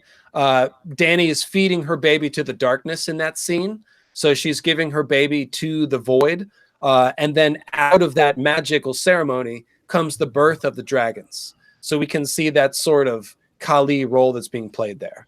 And that is the deeper layer of the shadows dancing. But it's very much complementary to the whole idea of resurrection, Jon Snow's resurrection, the dragons being reborn, the others and the shadow babies. And all those things are being touched on here. I want to say one thing about Crescent, is that Crescent is trying to fight the shadow. He's not listening. He's trying to, like, Patchface is telling him the shadows are coming to stay, and he's not listening. He's still trying to fight it. He's still trying to fight Melisandre. But the thing is, a shadow is not necessarily like negative. Like shadows, like Melisandre, like she says, they're creatures of the light. It's necessary. That ethereal plane, that shadow realm exists within everything, within everyone. Everyone has a shadow self, that dark part of yourself that you have to live with and work with, not just resist the change and resist it like Crescent did. That was his mistake. That's what I think. Oh, that's cool. That's another. See, that's very much a complementary layer. Mm-hmm. That's nice. Nice job, Quinn. Amanda, you have anything to add to that? Let me unmute myself. So I definitely thought of Mary Monster's tent, because when we get that quote from Patchface, that's like right at the beginning of A Clash of Kings, and the shadows dancing, occurred right at the end of A Game of Thrones. And so it seems as though Patchface may have actually kind of seen what was going on. that's a possibility. It is spoke of time and time again with all the shadows dancing and seeing all these different animals and everything. And it's a very significant event. And so, there's a lot of possibilities. It could be like the White Walkers that he's seeing. It could be a number of things. But the first thing that came to my mind, obviously, was going to be Mary Mazder's tent, because just of the proximity of the two. We get the dancing shadows in the tent. And then in the next book, right at the beginning, we get Patchface. And he's saying, hey, the shadows come to dance. And I think that it might be the author just trying to tell us, like, hey, this guy knows what's going on. So yeah, very much true. It's complementary of just the entire idea of like Ragnarok, the long night, the second war for the dawn is starting. The shadows have come down. They're here to stay. The dragons are here. The others are here. Resurrected people are here.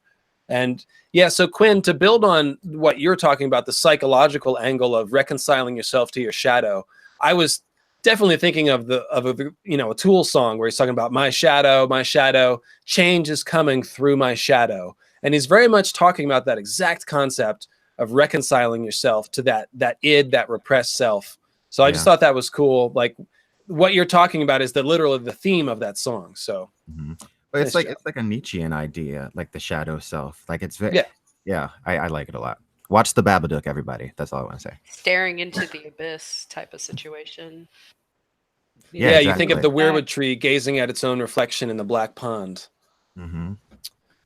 All right, so one thing. Yep. No, go ahead, Jay.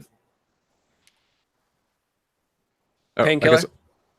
Oh yeah. I was gonna say that I kind of see it slightly different, but kind of in the same way that Quinn was saying about it.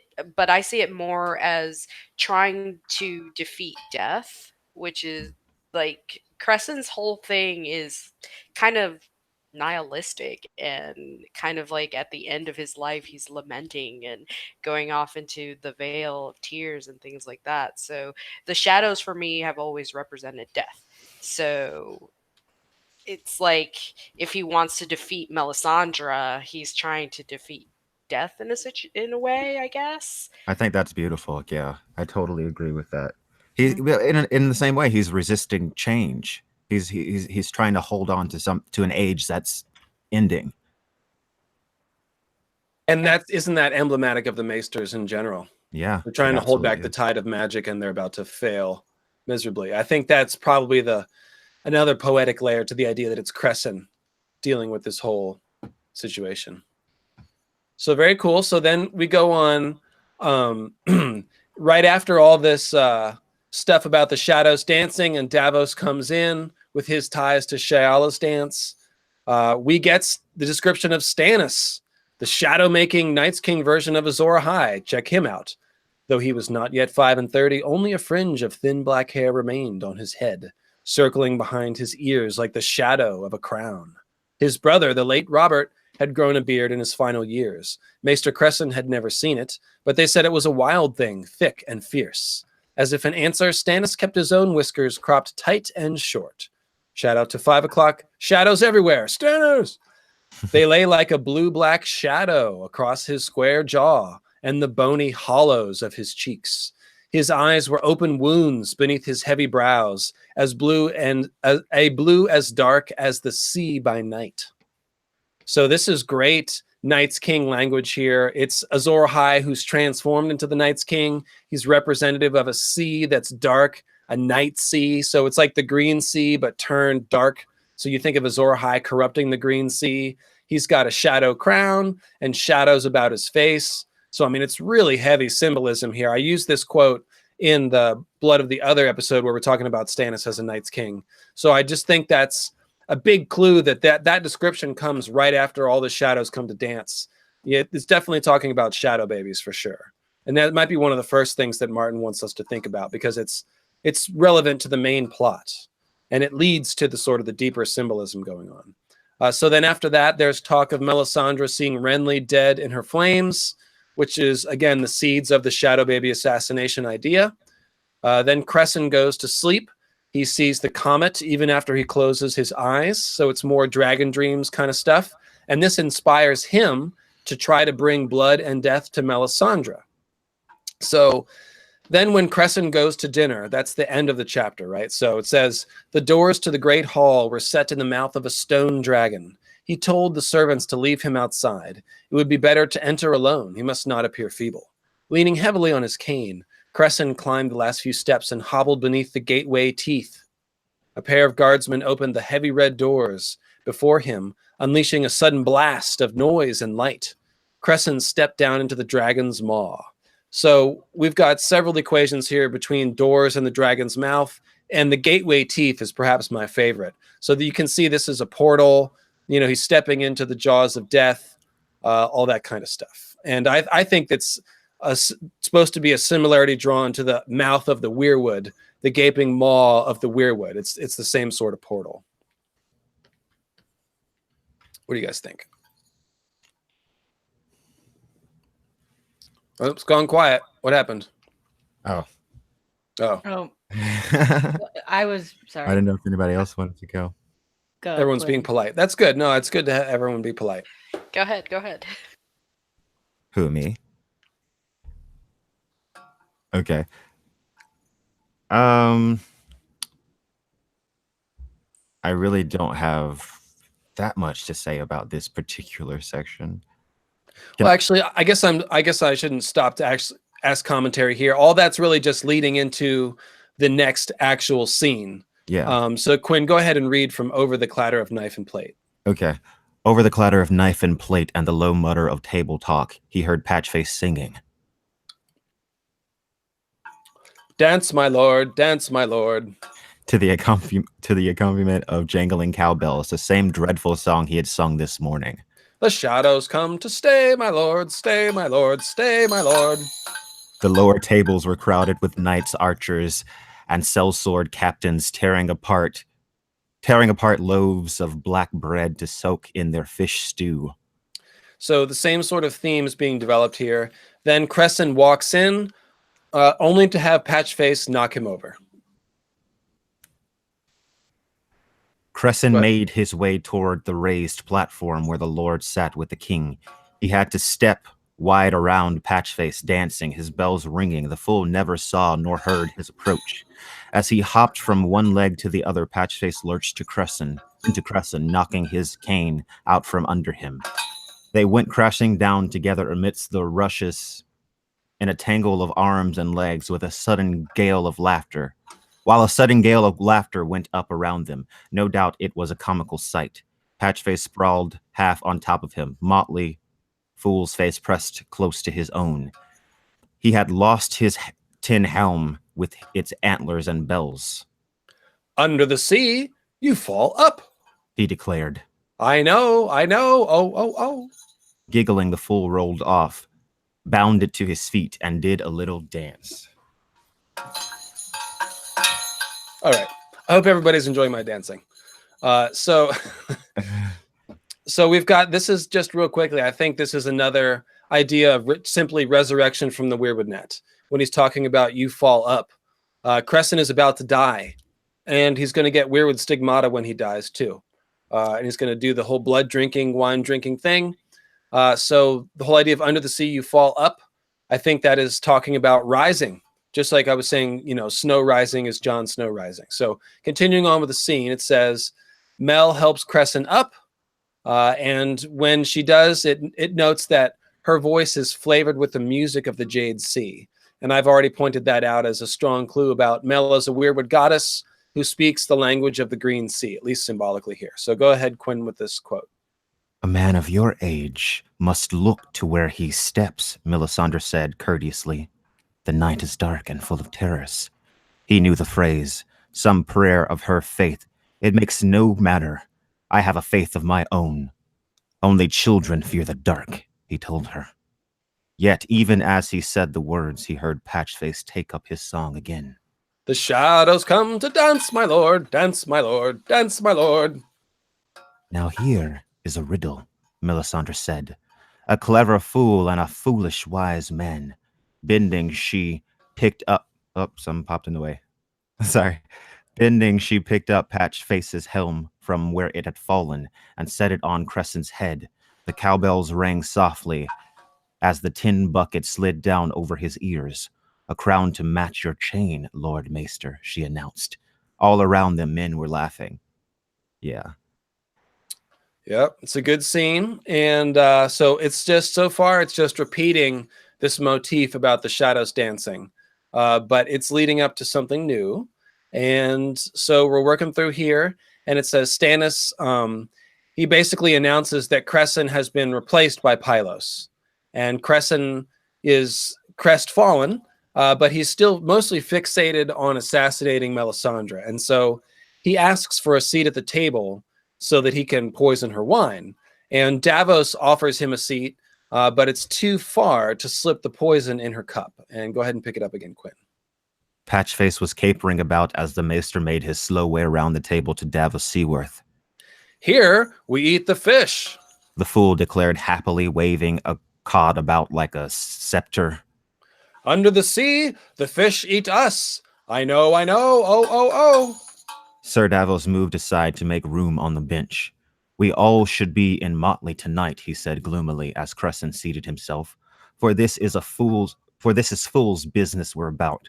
The Red Woman has seen victory in her flame, so Stannis means to press his claim no matter what the numbers. Before she's done, we're all like to see what Patchface saw, I fear. The bottom of the sea. So that's a nice clue about the under the sea being the realm of death. But let's stop and talk about that. So here we eat the fish. Under the sea, the fish eat us. That always reminds me of the maester that said, I forget what her name, Rhaenyra's marriage to the Velaryon dude, where she was like, he's like, who cares if he's gay? Put fish. I don't like fish, but if you put it in front of me, I'm gonna eat it. Totally. That's one of my favorite quotes. It is. Yeah. Ooh, Sandra, let's do a quick check-in. Go ahead and comment, Quinn, while we look at... I was going to say, yeah, the fish eat us. It just shows you that it's another reference to death. And also, I like how, like George keeps pointing out, that Crescent is also a fool. Patchface is not the only fool present. Like Crescent is behaving just as foolish, well, more foolishly. Patchface is the wise man here. In fact, when Melisandre said a wise man and a fool, she could have had the roles reversed. She could have been like, Patchface is the wise man and Crescent is the fool. Because honestly, Patchface is speaking all truth. He's trying to warn the man. He even knocked him out of the way, like, don't go over there. He tried. But Crescent keeps pressing forward, trying to do this stupid, foolish thing that he should not be doing, resisting the shadows. Let the shadows dance. Yeah, Lady Laura Dane is piping in to say that she thinks Patchface knew what Crescent was about to do. And that's kind of what you're implying there, Quinn. Yeah, I never thought about that, but that seems true. And the usage of the cod as a scepter is basically a symbol of sovereignty. And it's basically saying that Patchface gets his basically his right to rule through the fish. And shout out to Codfish the Steelbender. Interesting. And it also it reminds me of also the leg of lamb scepter that Rob has in that other vision. But yeah, totally so here we eat the fish. So it just shows that when men go under the sea, they die. And Davos is emphasizing that by saying, we're all like to see what Patchface saw, the bottom of the sea, meaning we're going to die. And of course, Davos has a very Patchface-like drowning and resurrection event, which is when he washes up on the spears of the Merlin King and then gets rescued by Shayla's dance.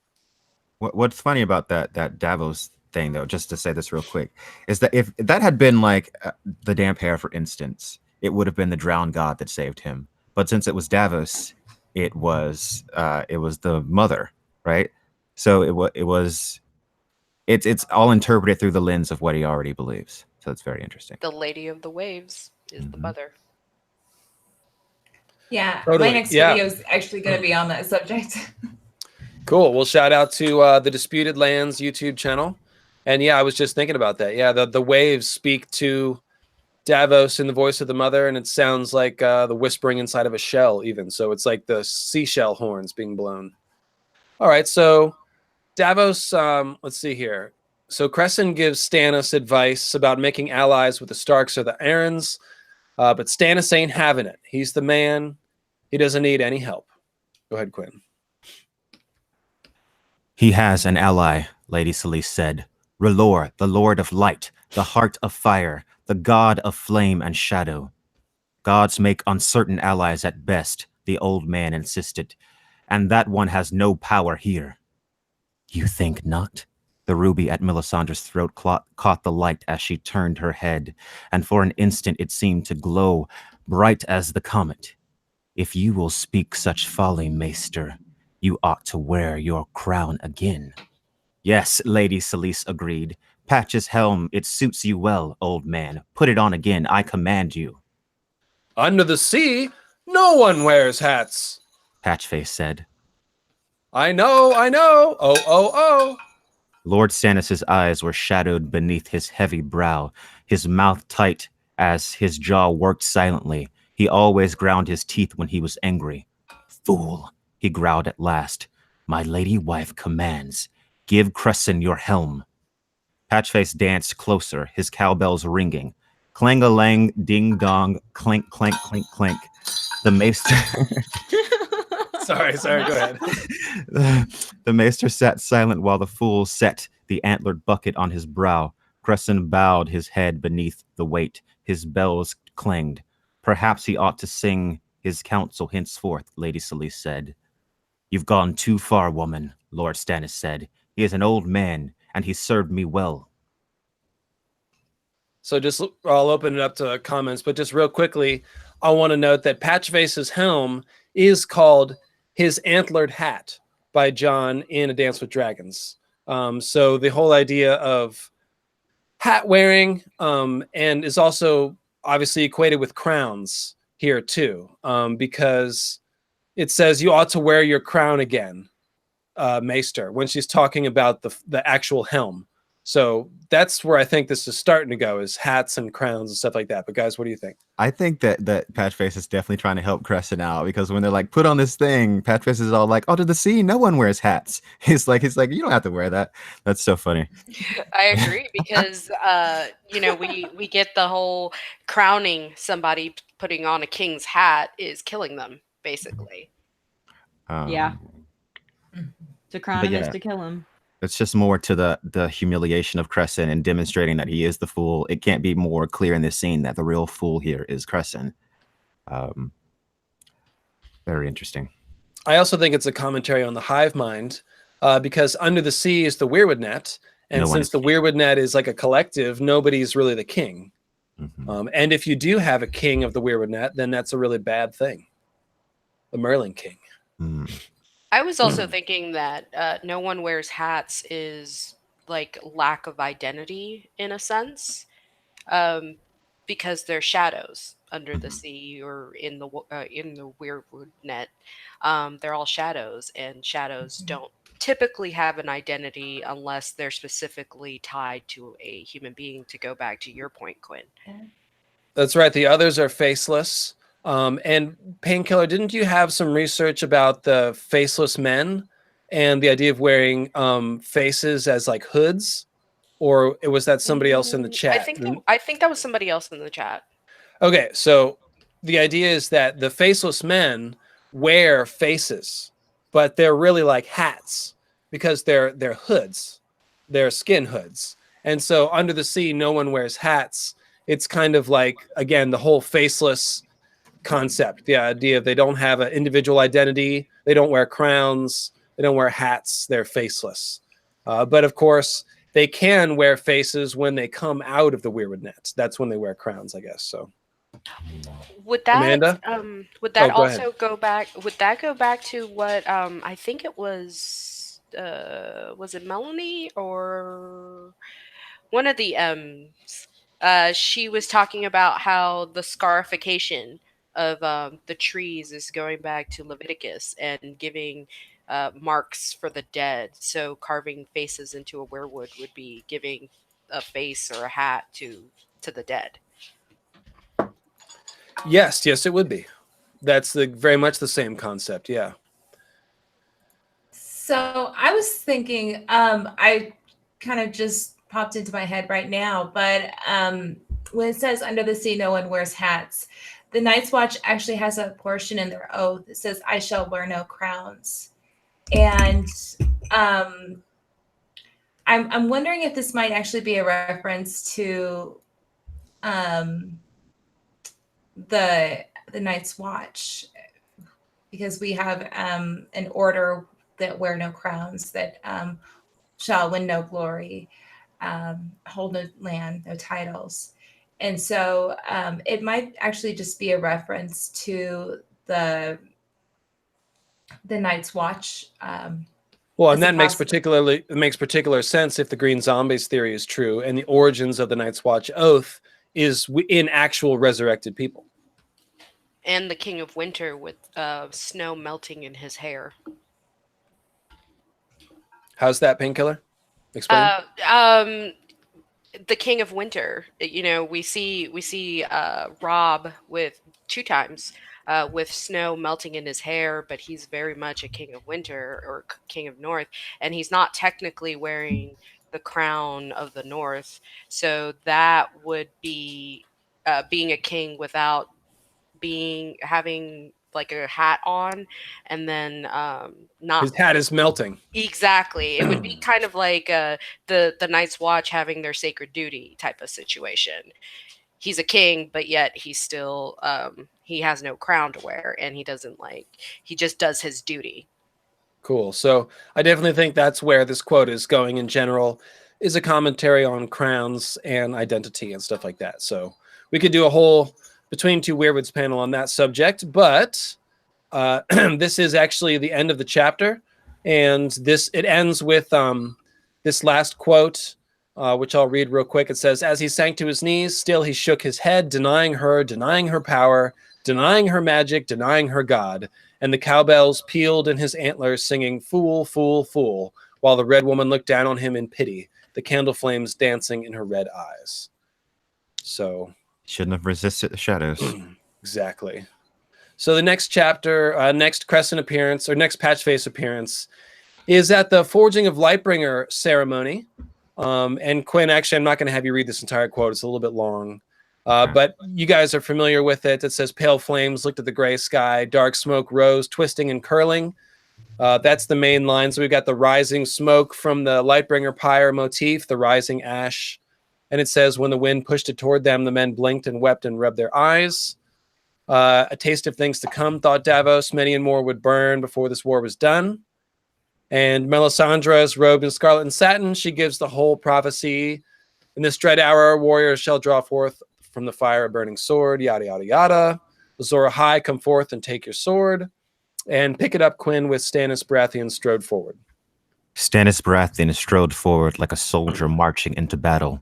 His squires stepped up to attend him. Davos watched as his son Devon pulled a long padded glove over the king's right hand. The boy wore a cream-colored doublet with a fiery heart sewn onto the breast. Brian Faring was similarly garbed as he tied a stiff leather cape around his grace's neck. Behind Davos heard a faint clink and clatter of bells.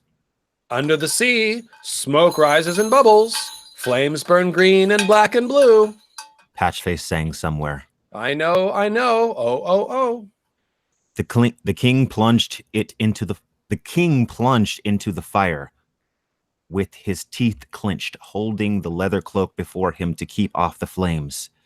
He went straight to the mother, grasped the sword with his gloved hand and wrenched it free of the burning wood with a single hard jerk. Then he was retreating, the sword held high, jade green flames swirling around cherry red steel. Guards rushed to beat out the cinders that clung to the king's clothing. So you can see why I attached that last paragraph. We literally see green flames. We just talked about under the sea, the flames are green and blue and black. And a paragraph later, we see Stannis pull the sword out and it's got green flames. And of course, you know, the whole this is a big Lightbringer transformation scene right here. So we can imagine Stannis being sort of quasi-resurrected or transformed here and drawing Lightbringer out, and it's got green flames. But Painkiller, I know you got some more to say about these flame colors, so why don't you go ahead. So I remember talking, and I think it was Ravenous or Rusted or Unchained, and somebody had noted that the flames burning green, blue, and black are a match for Melisandre's powders. And basically, she was saying that they all turn these different colors, and the black smoke rises up and it kills people. So I couldn't remember who it was exactly. So I'm thinking that that's what this is related to, kind of like a like faux magic in a sense. Well, I think of Melisandre as a Weirwood goddess figure, and so her magic powders are it's the fire that's under the sea. That's what she should have. And so let's think about those three colors. So green is the color of wildfire, which is basically a symbol of Weirwood fire, as I've talked about in the Weirwood Compendium episodes. Blue fire is an obvious tie to the others who have burning blue star eyes, and black fire makes us think of Drogon, who spits black fire, the sword black fire of House Targaryen, and the concept of shadow fire. And so I think that what it's basically telling us is the things that come out of the Weirwood net. The others with their blue fire, Reborn Azor Ahai, who's symbolized by black fire, and of course the green fire is the very idea of the dragon entering the Weirwood net. So the dragon enters the Weirwood net, and then the others and the reborn Black brothers and Azor Ahai people come out of the Weirwood net. That's how I look at it. Amanda, are these your notes here about Lightbringer and the mother? Yeah, so right after we get the quote for the flames burning green and blue and black, right afterward we get Stannis pulling the Lightbringer from the mother. And so it's very very evocative of the original forging of Lightbringer when it's forged into the heart of Nissa, because prior to the Patchface quote, the sword is actually placed into the heart of the mother. So we get the flames are burning green and blue and black, and then the next thing we see, Stannis, our Azor Ahai archetype, is actually pulling Lightbringer from the heart of the mother. So it's a pretty deep little thing going on right there. Yeah, and intrinsically tied to all the Lightbringer forging stuff for sure. So then we go on to Storm of Swords, Davos 1, where Davos returns to Dragonstone after the Battle of the Blackwater and is trying to kill Melisandre. And he is so it starts with a line about Shayla's dance saving Davos, and Davos even compares himself to Patchface. His drowning, he's like, "Oh, I drowned like Patchface," and he was saved by the dancing shadow, Shayla's dance. And then it says, they escorted him not to the stone drum as he had expected, but under the arch of the dragon's tail, which is a name for the comet. So he's, again, crossing a threshold here, and down to Aegon's garden, which is a cool little thing I never noticed until I read this quote again just recently. So this is the dragon's garden.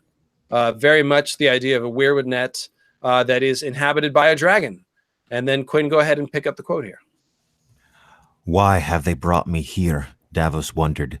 Then he heard a faint ringing of bells and a child's giggle, and suddenly the fool Patchface popped from the bushes, shambling along as fast as he could go with the Princess Shireen hot on his heels. You come back now, she was shouting at him. Patches, you come back. When the fool saw Davos, he jerked to a sudden halt. The bells on his antlered tin helmet going ting-a-ling, hopping from one foot to the other. He sang, Fool's blood, king's blood, blood on the maiden's thigh, but chains for the guests and chains for the bridegroom. I. Shireen almost caught him then, but at the last instant he hopped over a patch of bracken and vanished among the trees. The princess was right behind him. The sight of them made Davos smile.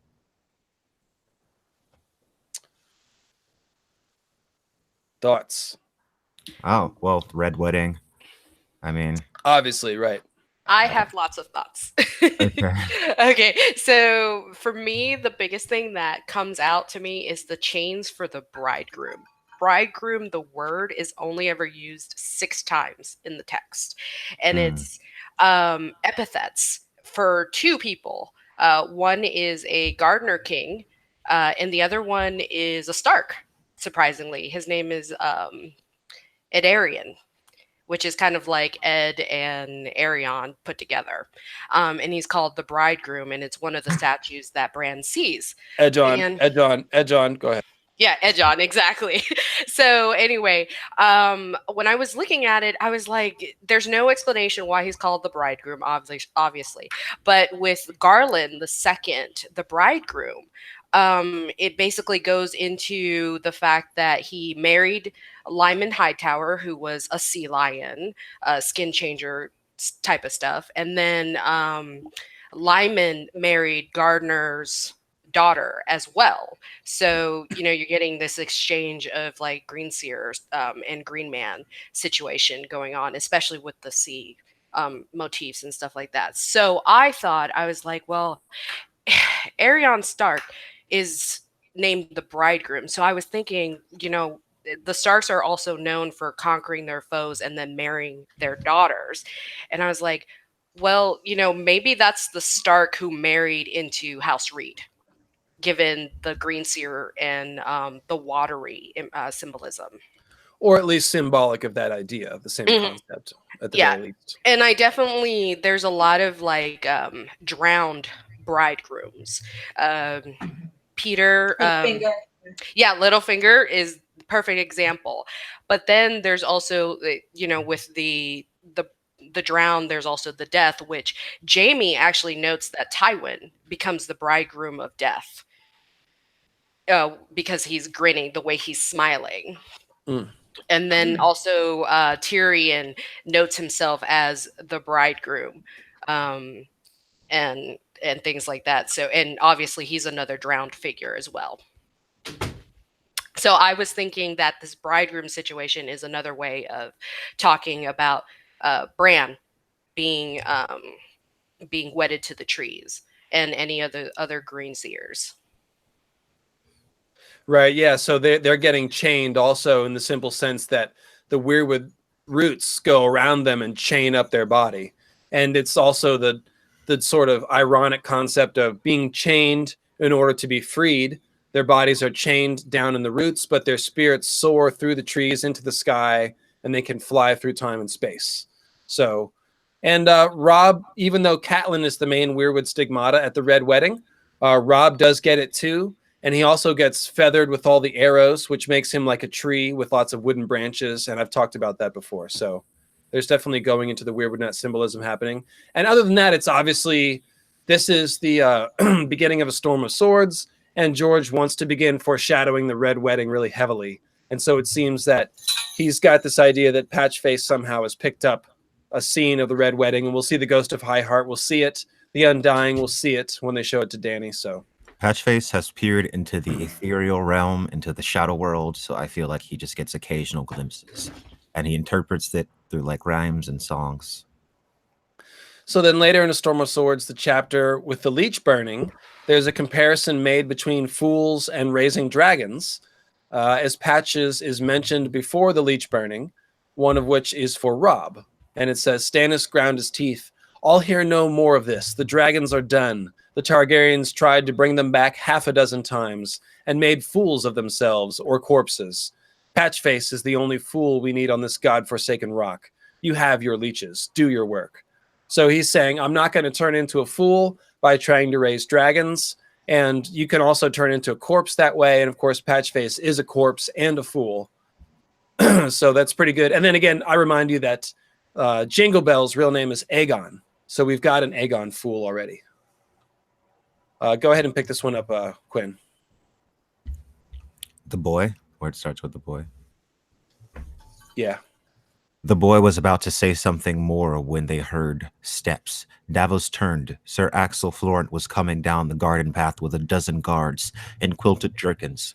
On their breasts they wore the fiery heart of the Lord of Light. Queen's men, Davos thought. A cough came on him suddenly. Sir Axel was short and muscular, with a barrel chest, thick arms, bandy legs, and hair growing from his ears. The Queen's uncle.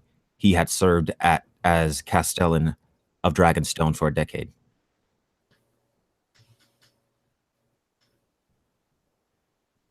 Unmute.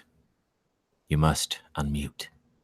Yes, you must. So the reason I included that quote was that Sir Axel Florent is coming with Last Hero Math and Queen's Men, and we're going to talk about this more in the future. But the Long Night's Watch Green Zombies are Queen's Men in the sense that they serve the Weirwood Goddess, and so I just thought that was interesting that we see this Last Hero Math coming for Davos, but that's really it. So.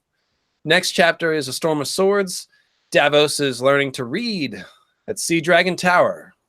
And it says that every day Davos ascends these spiral stairs of Sea Dragon Tower, cough, cough, DNA symbol, to learn to read, which makes him feel, quote, as big a fool as Patchface. Go ahead, Quinn. At the top of the steps, Davos heard a soft jingle of bells that could only herald Patchface. The princess's fool was waiting outside the maester's door for her like a faithful hound. Doe-soft and slump-shouldered, his broad face tattooed in a motley pattern of red and green squitters. Patchface wore a helm made of a rack of deer antlers strapped to a tin bucket. A dozen bells hung from the tins and rang when he moved, which meant constantly, since the fool seldom stood still. He jingled and jangled his way everywhere he went. Small wonder that Pylos had exiled him from Shireen's lessons. Under the sea, the old fish eat the young fish. The fool muttered at Davos. He bobbed his head, and his bells clanged and chimed and sang. I know. Oh, oh, oh. Oh, oh, oh. Up here the young fish teach the old fish, said Davos, who never felt so ancient as when he sat down to try and read. It might have been difficult if aged Mester Crayson had been the one teaching him, but Pylos was young enough to be his son. So I just love that because Davos actually converses with Patchface in Patchface's language. He's like, well, up here, the old fish teach the young fish. So I thought that was hysterically funny. What do you guys think? Joe, you haven't talked in a minute. What do you think? I've been thinking about the young fish. I've been thinking about the fish quite a bit as we've been talking. In one way, in this one in particular, the old fish eat the young fish. That reminds you of the Undying. Yes. Trying to eat Dany reminds you of the others taking Craster's kids in order to fund their own life, which seems to be a primary part of the old magic in this world. And there's also the line about the under the sea, the fish eat us. And that's sort of we're told that the Green Seers and these magical people, while they are immense in their psychic powers and their mental powers, usually they're very frail. But if you go into their world, if you go into the world of Greensight, they're actually the powerful ones. And it seems like the fish and the way he's talking about them, every single time he's talking about extremely powerful Green Seers doing something terrible to normal people. Yeah, that's the perfect answer, Joe. And additionally, you can think about the Weirwood net as the old fish and the incoming Green Seer like Bran as the young fish. Right. And when the Green Seer hooks up to the Weirwood net, their body is slowly consumed by the trees, even as they sort of go into the trees. So that's the old fish eating the young fish. And I've also pointed out that the rat cook myth is basically a symbolism for that, where the parent rat, the rat cook, turns into a white rat with red eyes, so he looks like the Weirwood, and he's condemned to eat his children. Mm-hmm. And so you think of like an OG Green Seer in a tree, and his descendants hooking up to the tree, and he's consuming them. And so I think that's part of it too, and it very much dovetails into what you are saying. So good answer. Amanda, it's like or Painkiller? It's like a fantastic way of the misinterpretation of survival of the fittest type of situation. Yes, that's also true. Very much so. Yeah, like there's no mercy. And when he says the old fish eat the young fish, what he's really saying is the big fish eat the small fish. So it's really a game of the powerful versus the weak. Just throwing that out there. In the game of fish, you're either big or you get eaten. And also it makes you think of that whole big fish, little pond, little fish, big pond kind of metaphor. And it as alludes well. to cannibalism as well. And So I yeah, love now I was just gonna say I love what Joe said about the House of the Undying. yeah, that's the main answer. That's the primary answer. That's a very important theme. Basically, it's like the sorcerer who wants to escape death himself. It doesn't come free. He's got to become parasitic then. He's got to feed off of other people's life force. And that's right, exactly. And it works from a magical sense. Dany's sacrificing her baby to wake dragons and become more powerful. It also works in the sense of like Tywin Lannister, who essentially sacrifices his children to his political ambitions in order to get more powerful. So it's an important metaphor and theme that's running through the story on many levels. So there's another good example in Valyria, who were essentially almost like the elder civilization after the fall of the great empire of the Dawn, and they spend all their time preying on the younger ones, the weaker ones, and absorbing them into their fires, really just burning people and civilizations to the ground to fund their own. It's just a practical example of what's probably going on in the world of magic and greensight. Yeah. And it's all in an effort to achieve immortality, whether it's legacy, whether it's honor, whether it's, the fertility aspect of the young being sacrificed is stealing nature's version of immortality, which is procreation. very true. And you can see how all these different layers are very complementary and sort of present the same theme translated on different levels. You know, the magical level, the real level, the sort of the micro and the macro. So that's a good one. Under the sea, the old fish eat the young fish. And again, I just love how Davos turns and he's like, yeah, well, up here, the young fish teach the old fish. So pretty cool. Pretty cool. Let's see those color portraits there, Sanri. I've got the screen locked on you for a couple of minutes here. So why don't you go ahead and show us? That's looking good. So good. Yeah. I'll finish with backgrounds like I did for Joey McWizards over there. But yeah. Those are amazing. Oh, don't forget to draw yourself as me in there. Come on now. I if I have time. You guys were more important. Well, no, I command thee. I command thee to do it. All right. The fool has commanded. And what was the other thing you're working on? Was that like a sea dragon anemone thing? Yeah, I was gonna do a under the sea scene and kind of throw in a whole bunch of things like weirwood trees. Thank you, Photoshop. I'm sorry for hearing that noise. Oh my god. Okay, so yeah, I was gonna do a kind of like Naga sea dragon thing and maybe a couple otters and. That's looking beautiful. I like that. I like that. But dude, draw yourself in. Don't be so humble and self-effacing. Draw yourself in there first, and then do the end of the sea. I command it. All right. All right. Yes. And because you look like me, it also appeals to my ego, and so of course. Of course. Yeah. Well, I try to be honest at least. At least. But yeah. So okay. So Dance with Dragons. Patchface goes to the wall. Go ahead, Quinn. The queen turned her frown to John. Lord Snow, what is this bestial creature doing on our side of the wall? 1-1 is a guest of the Night's Watch, as you are. The queen did not like the answer, nor did her knights. Sir Axel grimaced in disgust. Sir Bruce gave a nervous titter. Sir Narbert said, I had been told all the giants were dead. Almost gone. Ygritte wept for them. Almost all. Oh, sorry. In the dark, the dead are dancing. Patchface shuffled, his feet in a grotesque dance step. I know. Oh. At Eastwatch, someone had sewn him a motley cloak of beaver pelts, sheepskins, and rabbit fur. His hat sported antlers hung with bells and long brown flaps of squirrel fur that hung down over his ears. Every step he took set him to a ringing. 1-1 gaped at him with fascination, but when the giant reached for him, the fool hopped back away, jingling. Oh no! I love that, dude. The brown 1-1 That brought 1-1 lurching to his feet. The queen grabbed hold of Princess Shireen and pulled her back. Her knights reached for their swords, and Patchface reeled away in alarm, lost his footing, and plopped down on his arse in a snowdrift. 1-1 began to laugh. A giant's laughter could put to shame a dragon's roar. Patchface covered his ears. Princess Shireen pressed her face into her mother's furs, and the boldest of the queen's knights moved forward, steel in hand. John raised an arm to block his path. You do not want to anger him. Sheathe your steels, sir. Leathers, take 1-1 back to Hardens.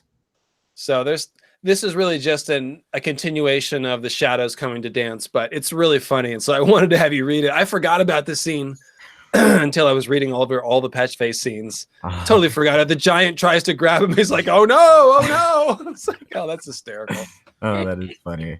But it's a little bit different here, though. In the dark, the dead are dancing. It leans more towards the whites being like Murmur's puppets situation. Yeah, that's a good point. Yep, I can see that. So, all right. So in A Dance with Dragons, the Karstark wedding. This is a great one. So go ahead with John Bowed. Okay, scrolling down. John bowed again. As you wish. I shall join you shortly. Sir Melgorn offered his arm, and Queen Celeste took it stiffly. Her other hand settled onto her daughter's shoulder. The royal ducklings fell in behind them as they made their way across the yard, marching to the music of the bells on the fool's hat. Under the sea, the mermen feast on starfish soup, and all the serving men are crabs. Patchface proclaimed as they went. I know. Oh. Melisandre's face darkened. That creature is dangerous. Many times I have glimpsed him in my flames. Sometimes there are skulls about him, and his lips are red with blood. A wonder you haven't had the poor man burned.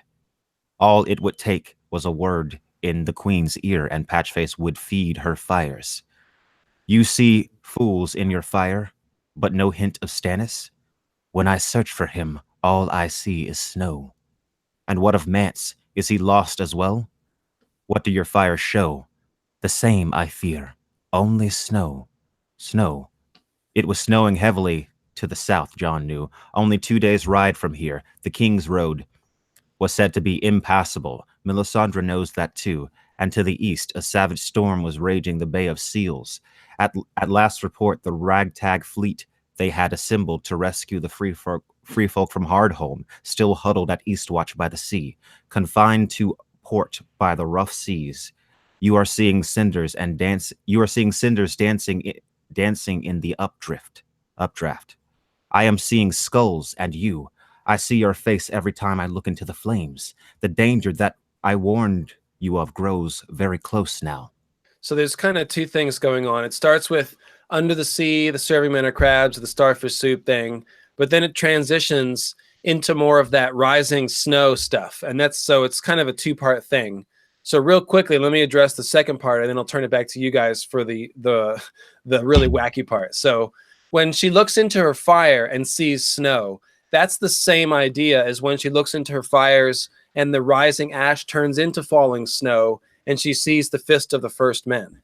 It's the same idea from fire to ice. There's a portal thing happening. And so here, she's looking into her fire and seeing snow.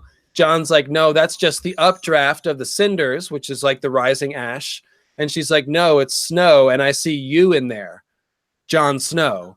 And then later, this lowercase snow changes to a capital S Snow. And we know that she also sees John's face as a wolf and then a man, or a man and a wolf and then a man again. So it's the idea that under the sea, inside the death realm that Melisandre can peer into through her fires, we see rising snow. But let's go back to the wacky part now. So under the sea, the mermen feast on starfish soup, and all the serving men are crabs. What do you guys think? I think it literally means they fish. No, I'm kidding. No. Amanda? You're muted, Amanda. So George is doing a lot with crabs. I think that the crabs may actually be George alluding to a certain faction of people during the long night. And so it said the Crab King and the old man of the river fought. However, to put down the long night, the two had to come together to sing a song to bring back the dawn. And then we see Jormoon having to do the same thing, where he's coming together with somebody that he previously fought with in order to bring the Night King down. When we look at Fools, he's actually fighting Shagwell. He's coming down from a werewood to fight Dick Crab. And when you look at Dick Crab, everybody's wondering why the name Dick Crab, and obviously it's funny, and it's just a really great thing that George put in there. But there's also an allusion to the dolorous stroke going on there with those Corn King type people, like Adonis, Tammuz, Attis, who and the Fisher King, who take wounds to the penis, to their genitals. It's a fertility thing. So he's coming down from the werewood, and he's with a morning star in hand. So we got this Azora High with this morning star beating down this Dick Crab. And so we're giving a lot of really great symbolism and illusion there. And so if you just kind of look at what George is doing with the crabs, Clarence Crab, for example, is another really great one. He fought the King of Duskendale. The King of Duskendale, his sigil, and his wife, Clarence Crab, his wife would kiss people and bring them back to life. And one of the people that he fought was the King of Duskendale. And if you look at the sigil for the King of Duskendale, it's basically Motley. So we get some really, really great allusions to this crab kind of faction going on during the long night. It's just an allusion to what's actually going on.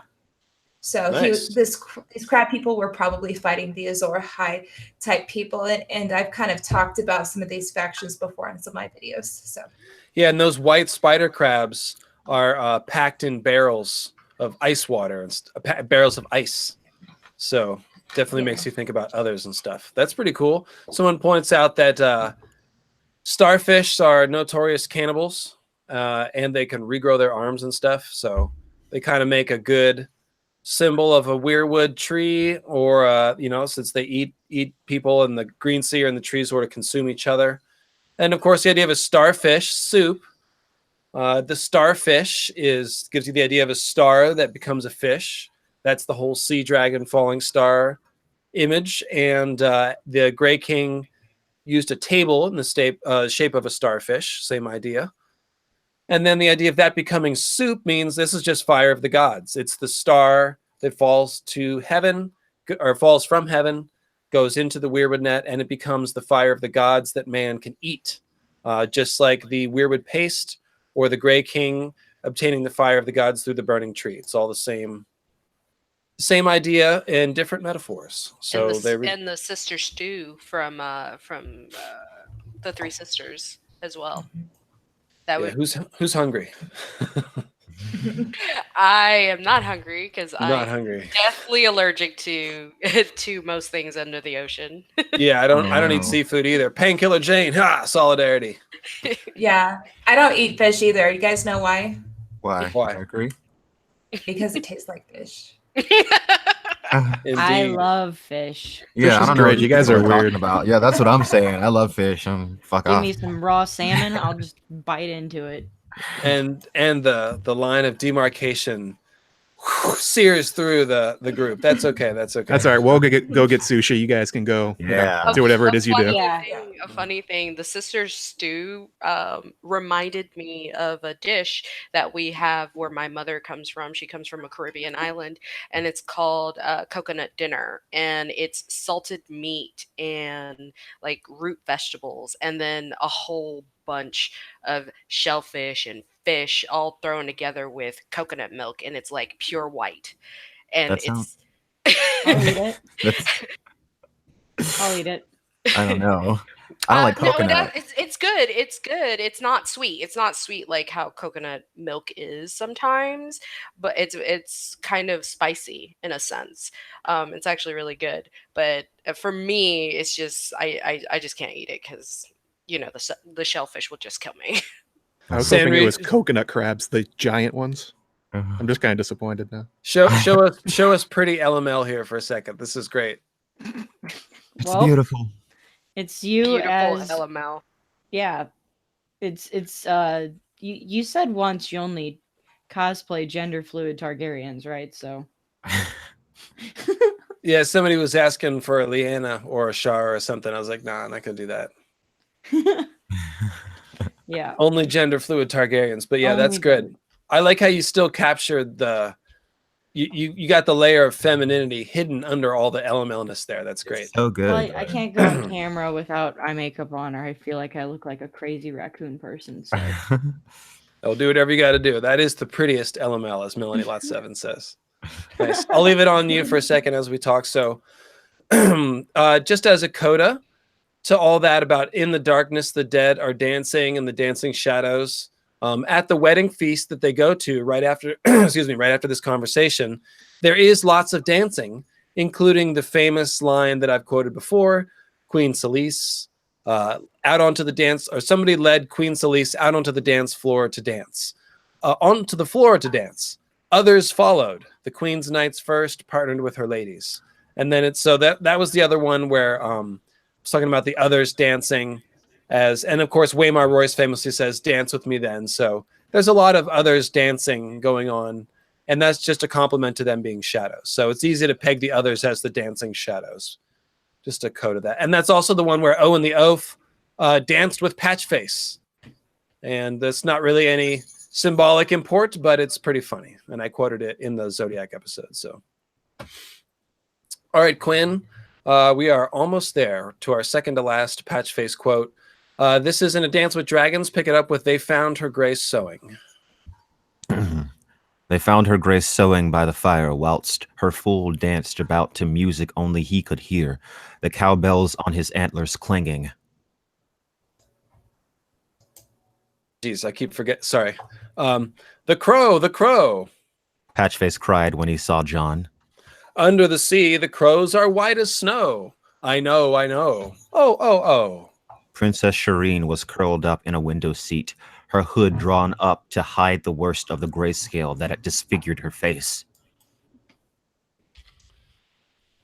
Folks, go ahead. Joey, tear into it. What do you think? Oh, I've got another long-term thought I've been sort of thinking about this whole time. I was thinking about the short story, A Song for Leah. And a large part of that story is that as the humans get the Grishka on them, which is kind of like a weirwood symbiote kind of thing, they get this bloody red veil on their head, and they go around ringing bells all the time. And the psychics look into their heads, and they see them that every time these bells are rung, it's like cosmic music to them, something Lovecraftian. And the more they ring them, the closer they feel. It makes their emotions fall away. They become one with the greater consciousness thing. So all throughout these quotes, particularly ones with Davos, when they hear like Patchface's bells coming down, it's almost like they're being led into this other dimension kind of thing, into the unconsciousness, to the weirwood world, like slowly. And that's why he's the one dancing, and he's seeing things that no one else can. He's trying to bring them into his own world. There we go. Very interesting. I took the under the sea, the crows are white as snow as kind of like, it's just like the reversal deal. It's like crows are usually black here, so in that kind of shadow world, it's like the flip side of it. They're white. Yeah, it's a good clue that under the sea is like inverted, right? It's like crows are always black. Under the sea, they're white. So that gives you a clue that everything is like opposite somehow. My favorite quote is coming up, though. And of course, we know that the crows, the main crows in the story are the Night's Watch crows, the Black Brothers. So white crows makes us think of the others, who are very much like an inverted parallel of the Black Brothers. And essentially, that is what I think this quote is getting to. It's cluing us into the fact that there is some ancient connection between the others and the Black Brothers, and they're almost like mirror images of each other. They're both watchers, and they they both creep through the woods. Like you might remember the scene where John and everyone is sneaking up on the Weirwood Grove of Nine, where Woon Woon and the surviving, starving wildlings are gathered there. And the Black Brothers surround the Grove of Nine, and then it describes them as shadows slipping through the trees. And it's just like the prologue, where the White Walkers are emerge from the dark of the wood, white shadows slipping through the trees. So you can see it's very similar language, and I'm going to go into that in the future, but I'm pretty sure you guys can see how the others and brothers work as sort of inverted parallels to each other, and that's what I think this is getting at. Thoughts?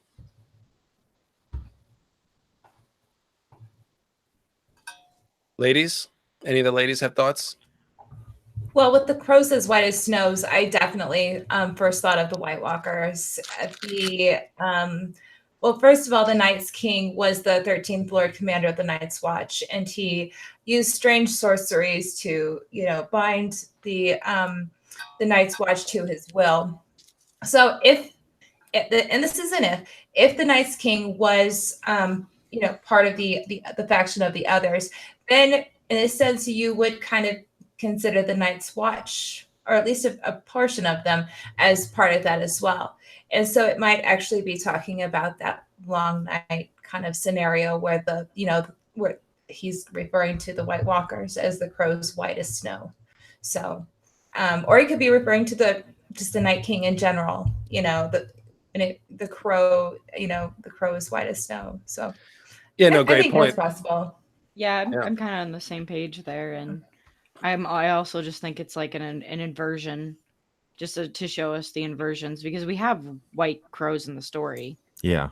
But they're not really related to this at all. Well, and the White Raven is associated with winter. So yeah, with winter, yeah, but not with Under the Sea is what I meant. Yeah. Well, I was thinking that since Shireen is mentioned in the same context as the crows are white as snow, as earlier in Clash of Kings with the White Raven, I was like, it's just an impending death omen towards Shireen, because earlier the White Raven kept calling her lady, and that should immediately tell us that we should be thinking about Lady Sansa's dire wolf that was murdered. So for me, it's always like, poor Shireen, she's gonna die, and that's just so heartbreaking. That's a good point, and Shireen may very well die as part of the magic that will help raise Jon, or at least around the same time. And that's a good point, because Patchface looks at Jon and says, the crow, and then says, under the sea, the crows are white as snow. So he's either talking about Jon's destiny of fighting the others, or it could be that when Jon is resurrected, he'll have white hair, like I've talked about, like Elric of Melniboné, and then he will be the White Crow, potentially, which is very similar to like the whole good other symbolism that we talk about in the Blood of the Other series. So that's all fairly copacetic. And then let's see here. It says right before this, there was another others clue. So this whole scene takes place in Selyse's chambers. This under the sea, the crows are white as snow. But right outside the chamber, before Jon went in, he ran into Sir Patrick of King's Mountain, who was clad in knightly raiment of white and blue and silver, his cloak a spatter of 5-pointed stars. So that's a pretty strong other symbolism, the blue stars. And he's serving the Night's Queen figure of Selyse. So there's also Val hanging out, and she's an Ice Queen too. Shout out to Amanda's Val costume. So we've got a bunch of ice symbolism and things to make us think about the others and Ice Queens. And then we're given the line about the crows being as white as snow. So I felt like that was kind of a clue. And then at the end, Quinn, pick up this quote here where it starts with Patchface. Patchface, be a good fool and take the princess to her room. The bells on his hat rang. Away, away. The fool sang. Come with me beneath the sea. Away, away. He took the little princess by one hand and drew her from the room, skipping.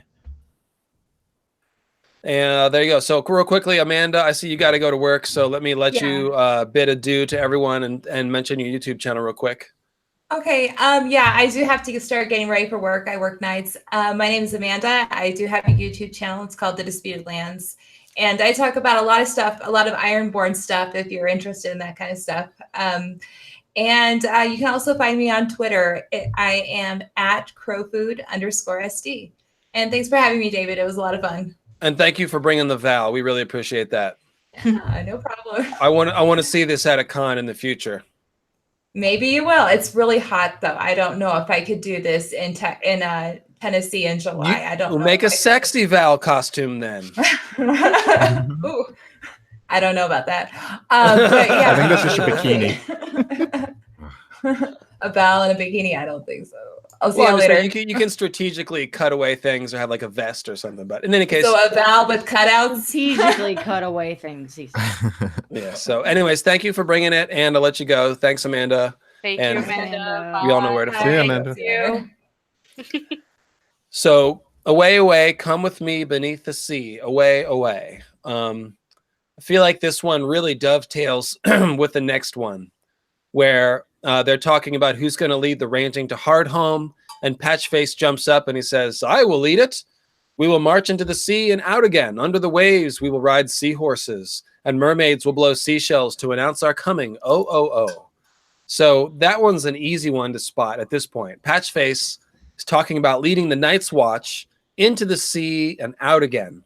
And he's not talking about getting around the wall by going, by East Watch into the water and then up around on the other side of the wall. What we're talking about is the green zombies, of course. The idea of the Horned Lord leading his crew of 12 into the Weirwood Net and back out again as resurrected people. And so that's why Patchface is like, away, away, come with me beneath the sea. He's a psychopomp figure who leads people into and out of death and the Green Seer realm. That was my take on it. What do you guys think? Yeah, but he could also be saying, "Come die with me. I'm Yeah. gonna lead you all to your deaths." I don't know. I don't know. I thought that like he was hinting that maybe like because Melisandre says like I see him with like blood on his lips and like all this death and then he's talking about leading everyone into the ocean. He's talking about come with me beneath the sea, Shireen. That doesn't sound good. You gotta be honest. That sounds ominous as fuck. But Scary. I don't know. See that one I feel like it could get dark. I don't know. Yeah, at this point it kind of sounds like Cthulhu's talking to him or something. It sounds like it doesn't sound like the voices he's hearing are good anymore. And riding the seahorses for me always makes me think of the hippocampus, which is the part of the brain that stores memories.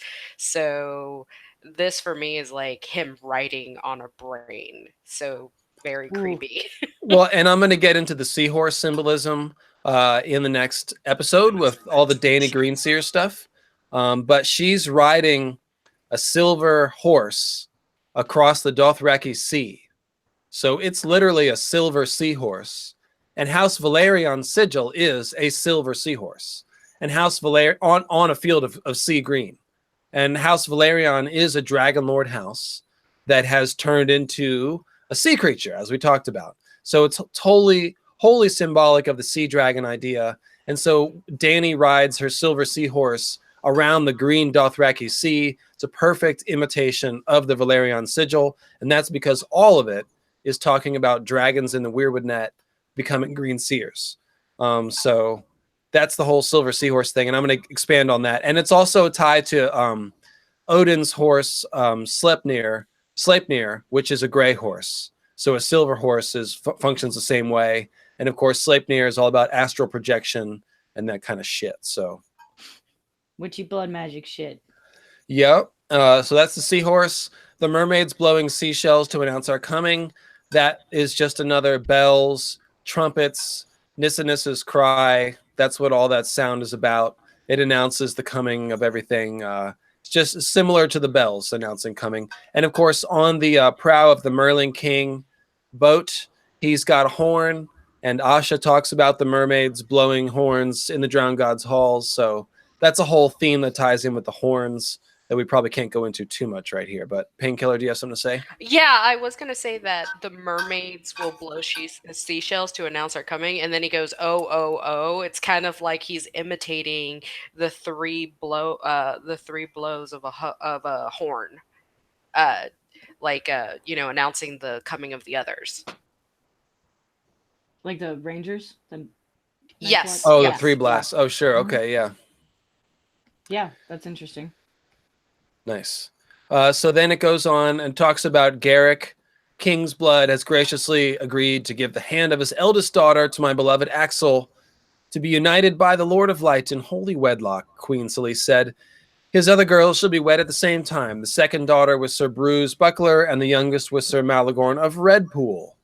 Sirs, John inclined his head to the knights in question, may you find happiness with your betrothed. Under the sea, men marry fishes. Patchface did a little dance step, jingling his bells. They do, they do, they do. So that's the last Patchface line in the book. Under the sea, men marry fishes. What do y'all think? Red-headed mermaids. Oh, yeah. Because all of these girls are red-headed females. So I was like, oh my god, it's like Ariel or something. Oh It is, yeah. Which is also the name of the spirit trapped in the tree in the Tempest. Not exactly the same, but you can see how it unites the mermaid and the being in the tree goddess ideas pretty well. And if I remember correctly, doesn't that mean the Lion of God? If something like that? Yeah, that is what it means, yep. Maybe it's a hint that what the small folk were saying about Patchface was true, that he gave a seed to a mermaid and he married a fish. Yeah, it's just a literal story that just happened. Yep, that's all. It's very literal. And of course, the green seers become fish when they go under the weirwood net, and so they are men who are fish, kind of. And these are all lucky women. They're all luck, so they're marrying luck, these men. And Sir Malagorn of Redpool should automatically make us think of Rose of Red Lake. And that's what I was thinking of, yeah. Bloody Blade. Totally. I was actually thinking more of the undead, that it's like, this is kind of what it looks like with when the whites get picked up, or when they get returned from the dead, or the green seers to the weirwood trees. Like the marriage that we've been told there is such thing as a magical marriage. Yeah. So if you've been drafted into the other's army, perhaps this is what he means. No, that makes sense, because Bran is redheaded technically as well. Mm-hmm. Yeah. I was just thinking about the word marry. Like that's a very specific word. Like a marriage is like a ritual. It's like a whole thing. So it's like when you marry something, it's like you're tied to it. Well, it's supposed to be forever, but people do get divorced. But you get what I mean. And I like the images of the 3 men that are marrying these women. You have Axel Florent of, House Florent with the fox and all the blue rose imagery and all that kind of stuff, like abduction. And then you have Bruce Buckler, who is the Knight of Bronzegate. Not technically his epithet, but he is a Knight of House Buckler, and their seat of power is called the Bronze Gate. So he's kind of like a psychopomp type of situation. The way I think of Knights of a Gate or something. And then obviously Malagorn of Redpool. Yeah. Good stuff. Who doesn't want to marry a fish? You could also think of the weirwoods as redheads with their red leaves.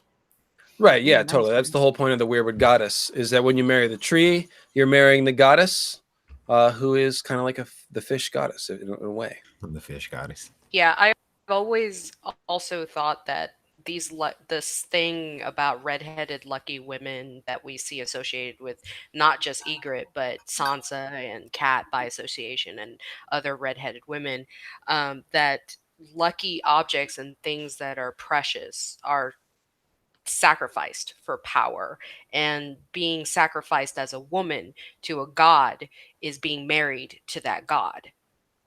Yeah. Yep. And that is the whole, that's the nice thing. I love the wedding motif because it ties the alchemical wedding that Dany does, which is full of green seer symbolism, to Bran wedding the trees. And the trees themselves are kind of like a dragon, like I was saying. They're bloody maw that eats everyone, and they appear to be burning eternally. They possess the fire of the gods. So there's a lot of actual, in real world mythology, there's a lot of dragon tree crossover that we're going to get into that I haven't really talked about too much yet either. So, and then of course Bloodraven is the dragon sitting in the roots, just like the Nidhogg serpent under Yggdrasil. So there's lots of dragon tree stuff going on, and that gets right back to the beginning where it says under the sea, the birds have scales. They're talking about the dragons as the fish that are in the green sea. So all the green seers are kind of like dragons in that sense. So, all right, guys, it is 3:14. We've definitely had this stream running for a while. We're coming up on another 4:20, which this one will be Central Time. Yep. 4:20, right? Nope. Or is it like Mountain Time? 4:20. I think it's Mountain Time. 4:20. Mountain Time, yeah. So we'll go another 5 minutes, just long enough to check in on Sanri's art and have everybody say their channel or give their final. Actually, before we do that, yeah, are there any final thoughts here that they want to get out before we wrap this thing up? Patchface will lead to nothing but misery and death, and I don't trust him and I don't like him. Oh, come on. You're saying this, I don't look trustworthy and credible? You look foolish. Oh. Fool. It's all right. If The a fool man- usually says everything. If Amanda was here, I would definitely. 'Cause Patches is sad. I think Patchface has grayscale. I think he's a carrier. Ooh. Personally, for me, that's Oh, how boy. I've He's always gonna- seen him, and I think Shireen is going to be blamed for it. He's going to drag everybody Val. beneath the sea. With his Yeah, screw. Yeah, the idea there that his face is tattooed to hide the grayscale scars that like Shireen would have. He's going to turn all the crows at the Night's Watch white from grayscale. Oh. That's what We'll the crow- see. that's We'll what I want. see. Under the sea, we'll see. Joey Hmm. McWizards. Yeah, I guess my last thing was, I guess I never really realized how much of like a dark prophet Patchface is. Like Yeah. a lot of times, many of the characters who see things and see beyond sort of assume that what they're getting is like for their benefit. Not only is what Patchface getting not for his benefit, he seems totally cool with it. He seems like to embrace the oncoming doom, and it's a pretty terrifying little character wrapped up in these silly little songs and stuff like that. And it's a very clever way of George hiding that sort of like Lovecraftian dark prophet character by making Shireen always think he's funny. It's like, well, she thinks he's funny, so maybe you shouldn't take it seriously. Whoops, he's seeing the apocalypse and Yeah. psyched about it. Yeah. He's psyched for the apocalypse. He seems like it. I'm looking forward to the inevitable Euron Patchface meetup that we're gonna get at some point, right? Oh my god. Oh, he's probably like gonna bow down to Euron. I Hey want man, how's it Patchface- going? See, I want Patchface to be like, you're not a god, and to just fucking fuck up Euron's ego and just Yes. ruin him. I've seen the real god, and you're not it. Sorry. I don't know. I think he would. I think he might worship Euron. That would be interesting. Patchface meeting Aaron Greyjoy. Patchface worships the true god. You know? Oh, that's true. That's what we need. We need Aaron and Patchface both locked in the hold of the silence and force-fed Shade of the Evening. Oh, Now, that would be some shit. Draw it, Sandra. Come on, you got 3 minutes. I think that would just lead to Aaron like pissing on Patchface. Oh god. Oh, Joe, come on, man. That's what his thing is. Thing. That's what his Aaron's thing thing is. is that he can piss like 15 Oh yeah, it feet. is. He I wasn't just saying that to be rude. he can You put know, out a hearth fire. Him riding the golden shower that he does is definitely puts him as a Stormlord Zeus type Yeah. archetype. Way to extract some Golden meaning out of that. shower. Only Painkiller Jane is one of the princesses of the cesspool. Her and Ravenous Reader are the The queen. authors of the cesspool symbolism. So yeah, That's George. That is all George. Yeah, it's not I their mean, it fault that is. he didn't get out of middle school in his humor. yes, but we all choose what areas of symbolism we desire to focus on, don't we? So Yeah. oh, Quinn, do we have a cute dog sighting? We do. Tell us about your pooch there, Quinn. This is major. I got him like a month ago from these people that weren't taking care of him at all. Share his screen. Look at I him. so we am. can look into it. No, Oh, I am good, sharing it. good. No, that is a cute boy right Oh, there. look at that baby boy. Oh, and look, he's patched and piebald. He could be a Hi to everybody. He's so Say cute. here. Hi, buddy. Oh, dude. Oh, Duh. Mine were in here earlier if you saw them. I don't know if you missed them or not, but yeah. I didn't. I missed it. Yeah. Yeah, my So let's. wolf dog. So Quinn, go ahead and tell everyone where to find you, and we'll say the goodbyes here. Ideas of Ice and Fire, Facebook, YouTube, Twitter. I cover lots of different fantasy and sci-fi books. I've got a Halloween live stream coming up on October 31st at 7 p.m. EST, and we're going to talk about A Song of Ice and Fire, but it's not limited to A Song of Ice and Fire. I'm also talking about one of my favorite books of all time, which is 1984 by George Orwell, and it's one of the scariest books ever written, and I love it. Got some Stephen King stuff. I've got some Lovecraft stuff. It's like a night of horror, and it's going to be fun. Wow. Oh, I'll be I'm there so for excited. sure. Joe Magician, go ahead. Yeah, you can find me at my YouTube channel, youtube.com/JoeMagician. Right after I finish this, I'm going to have to go work on the Three Witches thing that me and Shakespeare Nice. Thrones are working on. I'm trying to Nice. get that out by Tuesday, maybe. I don't know. I don't want to. Hey, take your time. Do it right. Just do it right. We're all waited for it long enough, and definitely looking forward to that. Well, no, we were planning on doing a stream Halloween. I didn't realize Quinn was doing one. Do I want to go up against another YouTuber No. again No, at you the same don't. time? You don't. You don't. Quinn will crush you. Yeah. Well, it could just be for fun. I'm sorry. Anyway, I'm listening for a second. No, we'll work it out. We'll work it out. We'll make an announcement. That's a great subject, so you definitely got to do it justice. yeah, what she's written so far is amazing. You can also find me on Watchers on the Wall. I'm going to the Fire and Blood event in New Jersey. I'll be covering that for them. That will be fun. And me and Michael are going to do Bookshelf Stud are going to do a stream at some point, probably in the next couple of weeks, where we talk about what's going on at the Night Fort, particularly about Jon Snow and how he might come back as basically a serial killer for a little bit. It'll be fun. Nice. I like it. And there's definitely some killing John's going to have to do. And of course, guys, if you missed it, Joe did a really cool video called Killing of a Ranger. Yep. That's about Waymar and the prologue. And then we followed that up with a live stream with me and Bookshelf Stud, aka the Crowded Couch. And that was just a couple days ago.